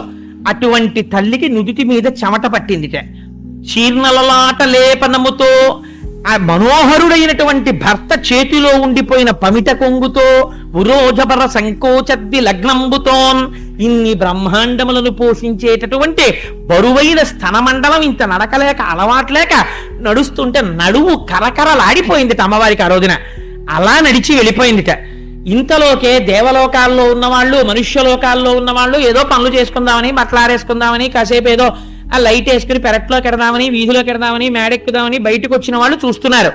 ఎందుకో ఇలా చూశారు, ఏంటి ఇంత వెలుతురుగా ఉంది ఏమిటని ఇలా చూశారు ఆకాశం వంక. చనుదెంచన్ ఘనుడల్లవాడ హరిపజ్జంగంటి రే లక్ష్మి శంకరనాదమ్మది చక్రమల్లదే భుజంగధ్వంసియున్వాడ క్రమ్మన నేతంచ నటంచు వేల్పులు నమో నారాయణాయేతి నిస్వనులై మృక్కిరిమింట హస్తి దురవస్థావక్రికిన్ చక్రికిన్ అంటారు పోతన గారు. ఒక్కసారి ఎక్కడ వాళ్ళు అక్కడ నిలబడిపోయారట. చనుదించన్ ఘనుడల్లవాడ హరి, తపస్సులు చేస్తే కనపడిన వాడి వాళ్ళు ఇలా వెళ్ళిపోతున్నాడు. చూడండి చూడండి చూడండి అని చూపిస్తున్నారట. పట్టు పీతాంబరం కట్టుకుని గబ గబ గబ గబ అడుగులు వేసుకుంటూ వెళ్ళిపోతున్నాడు. హారి అందిట ఏమండో హరే కాడు. చనుదించన్ ఘనుడల్లవాడ హరి పజ్జంగంటి రే లక్ష్మి, తెల్లటి బట్ట కట్టుకుని అదిగో మా అమ్మవారు ఆవిడ వెళ్ళిపోతాను. నిత్యాన పాయనీం నిరవద్యాం దేవదేవ దివ్య మహిషీం, మా తల్లి వెళ్ళిపోతోంది. చనుదించన్ ఘనుడల్లవాడ హరి పజ్జంగంటి రే లక్ష్మి శంఖరినాదమ్మదే చక్రమల్లదే భుజంగధ్వంసియున్వాడే ఆతత పక్షమారు తరజకంపిత ధుందితాచల వ్రాత మహర్ణవుండు అంటారు అమృతాపహరణంలో నన్నయ్య గారు. అలా రెక్కల సవ్వడిలో వేదం వినిపించగలిగినటువంటి గరుడ వాహనం వెళ్ళిపోతోంది. అందుకని చనుదించన్ ఘనుడల్లవాడ హరిపజ్జంగంటి రే లక్ష్మి శంఖనినాదమ్మది చక్రమల్లది భుజంగధ్వంసియున్వాడే క్రమ్మన నేతంచ నటంచు వేల్పులు నమో నారాయణాయేతి నిస్వనులై మృక్కిరి మింట హస్తి దురవస్థావక్రికిన్ చక్రికిన్. ఇంతమంది నిలబడిపోయి అడిగో స్వామి అమ్మ శంఖం చక్రం గరుడు నారాయణుడు నారదుడు అబ్బో అబ్బో అబ్బో అని నమో నారాయణ అంటూ నమస్కారాలు చేస్తూ నిలబడ్డారట. ఒక్కటి వినలేదు. ఎందుకని? హస్తి దురవస్థావక్రికిన్, ఏనుగుని తొందరగా రక్షించాలి అని గబ గబ గబ గబ వెళ్ళిపోయి ఆ సరోవరం దగ్గరికి వెళ్ళి నిలబడి సుదర్శన చక్రాన్ని పిలిచి వెళ్ళి ఆ మొసలి కుత్తుక కత్తిరించేయి అన్నాడు. అనేటప్పటికీ గుడ్డమని శబ్దం వచ్చిందట. ఆ చక్రం నీళ్ళలో పడింది. పడి ఆ మొసలి యొక్క కుత్తుకని కత్తిరిస్తే ఆ రోజున సుదర్శన చక్రం మకరము అంటారు కదా సంస్కృతంలో. మొసలి తలకాయ కోస్తుంటే మకరమన్న పేరున్నవన్నీ ఎంత బయటపడ్డా ఎట్టేట.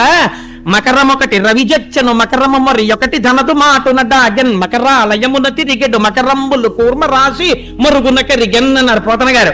మకరం ఒకటి రవిజొచ్చెను, మకరమన్ని పేరున్నటువంటి మకర రాశి సూర్యుడి చోటికి వెళ్ళి దాక్కుందిట. మకరము మరి ఒకటి ధనదు మాటునడ్డ అగన్ నవనిధులలో మకర నిధి అని ఒక నిధి. ఆ మకర నిధి భయపడిపోయి కుబేరు చోటికి వెళ్ళి దాక్కుందిట. మకరం ఒకటి రవిజొచ్చెను మకరము మరి ఒకటి ధనదు మాటునడ్డ అగన్ మకరా లయమున్నతి రిగెడు మకరంబులు కూర్మరాజు మరుగునక రిగెన్. మొసలి అని పేరున్న ప్రతి మొసలి కూడా భయపడిపోయి మన జాతి ఎగిరిపోతుందేమో స్వామి వాళ్ళు ఇలా వచ్చాడని ఆదికూర్మన్ చాటుకెళ్ళి దాక్కున్నాయిట. మకరం అన్న పేరున్నవన్నీ పారిపోయిట. చిత్రం ఏమిటంటే ఎప్పుడైతే మొసలి కుత్తుకని సుదర్శనం కత్తిరించి మళ్ళీ వెళ్ళి స్వామి యొక్క చేతిని అలంకరించిందో ఈ ఏనుగు సంతోషంతో కాలు పైకి తీసుకుని నావాడన్నవాడు ఒక్కసారి పిలిస్తే వచ్చేవాడు ఈయనొక్కడే, మిగిలిన ఈ అనుబంధాలన్నీ కృతకాలే అని తెలుసుకుని ఆ కాలొక్కసారి విదిల్చుకుని బతుకుతాను అన్న ఆశ లేనిది బ్రతికింది. మెల్లగా ఒక తామర పువ్వును ఒక దాన్ని తీసుకుని మెల్లగా అడుగులేస్తూ గట్టెక్కుతోంది. అయ్యా బతికేశారండి అని కబురెళ్ళిందంటే మళ్ళీ వచ్చేసారు అందరూ. భార్యలు గబగబా నీళ్లు పోశారు ఒడ్డు నించుని.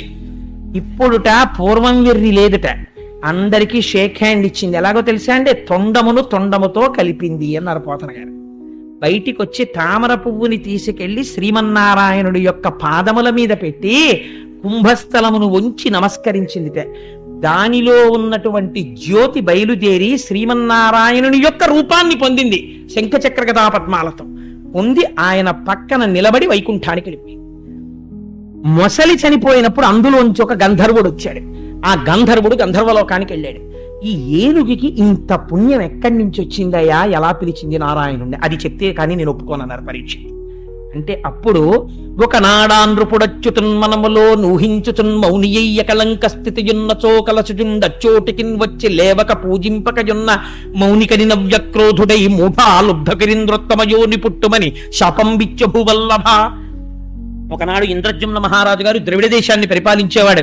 అష్టాక్షరి మహామంత్రోపదేశాన్ని పొంది ఒకనాడు అంతఃపురంలో అయితే కొంచెం ఇబ్బందిగా ఉంది, ఊరికి చివరగా ఉన్నటువంటి పర్వత శిఖరం మీద కూర్చుని అష్టాక్షరి ఉపాసన చేద్దామని అక్కడికి వచ్చి మంత్రజపం చేస్తున్నాడు. అగస్త్య మహర్షి వచ్చారు. అక్కడికి వచ్చేటప్పటికి నేను మంత్రజపం చేసుకుంటున్నాను కదా అని లేవలేదు, పూజింపలేదు. పూజించకపోతే అగస్త్య మహర్షికి ఆగ్రహం వచ్చి మంత్రజలాలు తీసి, నువ్వు తమోగుణంతో ప్రవర్తించావు కనుక ఏనుగు యొక్క యోని ఎందు జన్మించదవుగాక అని శపించారు. ఎక్కడికో పోతే అక్కడికి అగస్త్యుడు రావడం ఎందుకు, శాపం ఇవ్వడం ఎందుకండి అని మనకు అనుమానం వస్తుంది. అగస్త్యుడు ఎందుకు వచ్చాడో తెలుసా అండి, లేచి అగస్త్యుడికి పూజ చేసుంటే ఆ జన్మలోనే మోక్షం పొందేవాడు. మహాపురుషులైనటువంటి వారు మీ ఇంటికి ఏనాడు వస్తారో ఆనాడు మీ పూజ ఫలించిందని గుర్తు. ఊరక రారు మహాత్ములు వారధముల ఇండ్ల కడకు వచ్చుటలెల్లన్ కారణము మంగళములకు మీరొచ్చుట శుభము మాకు నిజము మహాత్మ. వాళ్ళు ఎందుకు వస్తారు అనవసరంగా? వాళ్ళని తరచు ఈశ్వరుడు పంపిస్తున్నాడు అంటే వారి పద రజస్సుని ఇంట్లో పడి నిన్ను ఏదో గొప్ప మంగళం ఇవ్వడానికి వాళ్ళని పంపిస్తాడు. ఒక మంచినీటి బొట్టు అయిన బుచ్చుకుని వెళ్ళిపోయారనుకోండి, చాలు నీ జన్మ సార్థకత పొందేసింది. భగవత్ సేవ కన్నా భాగవత సేవ గొప్పది. పూజ చేస్తున్నా సరే మహాభక్తులైన వాళ్ళు వస్తే పూజ అక్కడ ఆపి లేచి వచ్చి ముందు వీళ్లతో మాట్లాడి పంపి కుడి చెవి మీద చెయ్యి వేసుకుని పూజ పూర్తి చెయ్యాలి. అలా లేవలేదు ఇంద్రజుమ్నుడు. అగస్త్యుడంతటి వాడి పట్ల నిరాదరణ కట్టి కుడిపేస్తుంది. అలా జరగకుండా మరుజన్మలో మోక్షం పొందేట్టు ఏనుగు యోనిలో పుడతావని శాపరూపంలో అనుగ్రహించాడు. అది మహర్షి అంటే. అందుకని ఈనాడు ఏనుగుగా పుట్టి గత జన్మలో చేసినటువంటి మంత్రానుష్ఠాన ప్రభావం వల్ల ఈ జన్మలో ప్రాణం పోయేటప్పుడు శ్రీమన్నారాయణుడు గుర్తొచ్చి శరణాగతి చేశాడు. కాబట్టి ఒంట్లో ఓపికండగా పుణ్యం చేసి నామం చెప్పుకోవడం నేర్చుకో. అందుకే మహాశివరాత్రి నాడు శివాష్టోత్తర పారాయణం చేయించాలని నిర్ణయం చేసుకున్నాం. ఇదే కదా మనని రక్షించేది అని. సరే, అందుచేత మరి ఆ గంధర్వుడెవరు? మొసలిలోంచి వెళ్ళినవాడు. అంటే ఒక మహాత్ముడి పట్ల ఈయన ఇటువంటి అమర్యాద చూపాడు. ఆయన గంధర్వుడు, ఆయన పేరు హుహు. ఆయన ఒకనాడు నీటిలో నిలబడి స్నానం చేస్తున్నాడు గంధర్వకాంతలతో కలిసి. మద్యపానం చేసున్నాడు. పక్కన అప్సరసలున్నారు. మదోన్మత్తుడై ఉన్నాడు. అదే సమయంలో దేవల మహర్షి వచ్చి స్నానం చేస్తున్నారు. ఆయన తపస్వి. ఉరప్పంజరం బయటికి వచ్చేసి బక్క చిక్కిపోయి ఉన్నాడు. అప్సరసలతో కలిసి స్నానం చేస్తున్నాను కదా, హాస్యం ఆడితే వాళ్ళు నవ్వుతారనుకుని, చూడు బక్కాడు ఎలా ఉన్నాడో, ప్రేగులు బయటకు వచ్చేసి ఎలా ఉన్నాడో, ఎముకలు బయటకు వచ్చేసి ఎలా ఉన్నాడో అంటున్నాడు. వాళ్ళు నవ్వుతున్నారు కదా అని ఇంకా ఆయన అవమానిస్తున్నాడు. వీళ్ళు పగలబడి నవ్వుతున్నారు. నవ్విన వాళ్ళు బానే ఉన్నారు. వాళ్ళని బాగా సంతోష పెడదామని నీటి కింద నుంచి ఈదుతూ వచ్చి ఆ దేవల మహర్షి కాళ్ళు పట్టి లాగేశాడు. ఆయన అర్ఘ్యం ఇస్తూ నీళ్లలో కింద పడిపోయి లేచి అన్నారు, నాన్న నీకు నీళ్లడుగు నుంచి వచ్చి కాళ్ళు పట్టి లాగడం చాలా సంతోషంగా ఉంది కనుక నీళ్ల అడుగు నుంచి వచ్చి కాళ్ళు లాగే అలవాటున్న మొసలివై జన్మించదవుగాక అని మహాత్ముల జోలికెడితే అలాంటివే వస్తాయి. కాబట్టి ఏమైంది? మొసలై పుట్టాడు. ఈ జన్మలో శ్రీమన్నారాయణుని యొక్క చక్రధారల చేత కంఠం తెగిపోయింది. మోక్షం రాలేదు, శాప విమోచనం అయిందంతే. గంధర్వుడై గంధర్వలోకానికి వెళ్ళిపోయాడు. ఈ గజేంద్ర మోక్షాన్ని చెప్పి ఒడ్డున నించున్నటువంటి శ్రీమన్నారాయణుడు ఒక మాట చెప్పారు. అయ్యా, ఎవరైతే ఇప్పటి వరకు భాగవతంలో చెప్పిన కథలన్నీ ఒకెత్తండి, ఒక్క గజేంద్ర మోక్షం ఒక్కటి ఒకెత్తు. ఈ గజేంద్ర మోక్షమనబడేటటువంటి కృష్ణానుభావమైన గజరాజు రక్షణ కథ విను వారికి యశములిచ్చును దురితాపహంబు దుస్వప్ననాశంబు దుఃఖ సంహారంబు పొద్దున మేల్గాంచి పూత వృత్తి నిత్యంబు పఠించు నిర్మలాత్మకులైన విప్రులకు బహు విభవమరు సంపదలు కల్గు పీడలు శాంతి పొందు సుఖము వర్ధిల్లు శోభిల్లు సంతానములు అని ఎవరైతే ఈ గజేంద్ర మోక్షమనబడేటటువంటి కథని శ్రద్ధగా వింటున్నారో, అందున విశేషించి గొప్ప గొప్ప వ్రతాలు ఏమైనా చేసిన తరువాత గజేంద్ర మోక్షాన్ని వినడం ద్విగుణీకృత పుణ్యం. అలా వింటే, లేదా మామూలుగా చేతులు ఒగ్గి నమస్కరిస్తూ స్వామి యొక్క ఈ కథని ఎవరు వింటున్నారో అటువంటి వారికి దుస్వప్ననాశంబు, దుస్వప్నముల వలన వచ్చేటటువంటి బాధలు పోతాయి, రోగములు పరిహరింపబడతాయి, దరిద్రము తొలగిపోతుంది, సంపదలు కల్గు ఐశ్వర్యం కలిసి వస్తుంది, పీడలు శాంతి పొందు, గ్రహదోషముల వలన పీడలు వస్తుంటే ఆ పీడలు తొలగిపోతాయి, పీడలు శాంతి పొందు, సుఖము సిద్ధించు, అపారమైన సుఖం కలిగి మనశ్శాంతితో ఉంటాడు, వర్ధిల్లు శోభనములు, ఇంట్లో అస్తమానం మంగళతోరణం కట్టి శుభకార్యాలు చేస్తూనే ఉంటాడు, వర్ధిల్లు శోభనములు. ప్రతిరోజు ఏ కోరిక లేకుండా ఈ పద్యాల్ని నిరంతరం అలా చెప్పుకునే అలవాటు ఉన్నటువంటి బ్రాహ్మణుడు ఎవడున్నాడో అటువంటి బ్రాహ్మణుడు అంత్యకాలమునందు యమదర్శనము చేయడు. వాడు శ్రీమన్నారాయణ దర్శనాన్ని పొంది ఆయన విమానంలో వైకుంఠాన్ని చేరుకుని మోక్షం పొందుతాడు అని నారాయణుడు అనుతినిచ్చే శ్రీమన్నారాయణుడే స్వయంగా ఫలస్థుతి చెప్పినటువంటి మహోత్కృష్టమైనటువంటి గజేంద్ర మోక్ష గాథని ఇవాళ కృష్ణ భగవానుడు మనని అనుగ్రహించి నా చేత పలికించి నన్ను చేతకాని వాడు పలుకుతున్న ఉదార బుద్ధితో మా స్వామి కథ అన్న భక్తితో విన్న మీకు ఎంతటి కటాక్షం అబ్బాలో. అందుకని అంత పరమ పవిత్రమైన ఆఖ్యానమైన గజేంద్ర మోక్షాన్ని సంతోషంగా పూర్తి చేశాం. కృష్ణానుభావమైన అన్నారు కాబట్టి ఇవాళ మనం సంతోషంగా అన్ని నామాలు కృష్ణనామాలే. ఒక్కసారి ఇవాళ నామం చెప్పి బయలుదేరుదామండి, ఎందుకంటే అదే కదా రక్షించింది ఆ ఏనుగుని. అందుకని అందరూ చెప్పి బయలుదేరండి.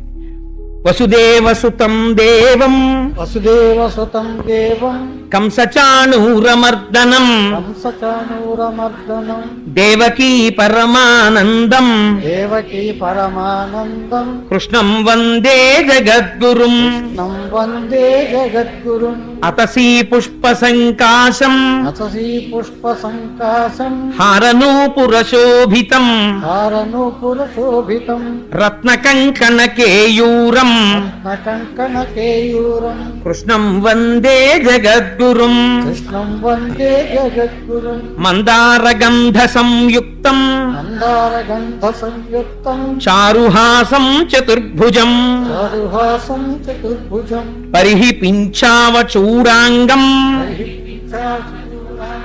కృష్ణం వందే జగద్గురుం వందే జగద్గురుం ఉత్ఫుల్ల పద్మపత్రాక్షం పుల్లపద్మపత్రాక్షం నీలజీమూత సన్నిభం నీలజీమూత సన్నిభం యాదవానాం శిరోరత్నం యాదవానాం శిరోరత్నం కృష్ణం వందే జగద్గురుం కృష్ణం వందే జగద్గురుం రుక్మిణీ కేళీ సంయుక్తం విణీకేళీ సంయుక్తం పీతాంబర సుశోభితం పీతాంబర సుశోభితం అవాప్త తులసీగంధం అలాక్త తులసీగంధం కృష్ణం వందే జగద్గురుం కృష్ణం వందే జగద్గురుం గోపికానాం కుచద్వంద్వం గోపికానాం కుజద్వంద్వం కుంకుమాంకిత వక్షసం కుంకుమాంకితవక్షసం శ్రీనికేతం మహేశ్వాసం శ్రీనికేతం మహేశ్వాసం కృష్ణం వందే జగద్గురుం కృష్ణం వందే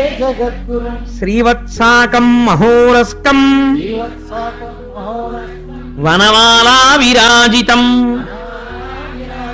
శంఖచక్రధరం దేవం శంఖచక్రధరం దేవం కృష్ణం వందే జగద్గురుం నం వందే జగద్గురుం కృష్ణాష్టకమిదం పుణ్యం నాస్తకమిదం పుణ్యం ప్రాతరుద్ధాయ పఠేత్ పరుద్ధాయ ఫలే కోటి జన్మ కృతం పాపం జన్మకృతం పాపం స్మరణేన వినశ్యతి స్మరణేన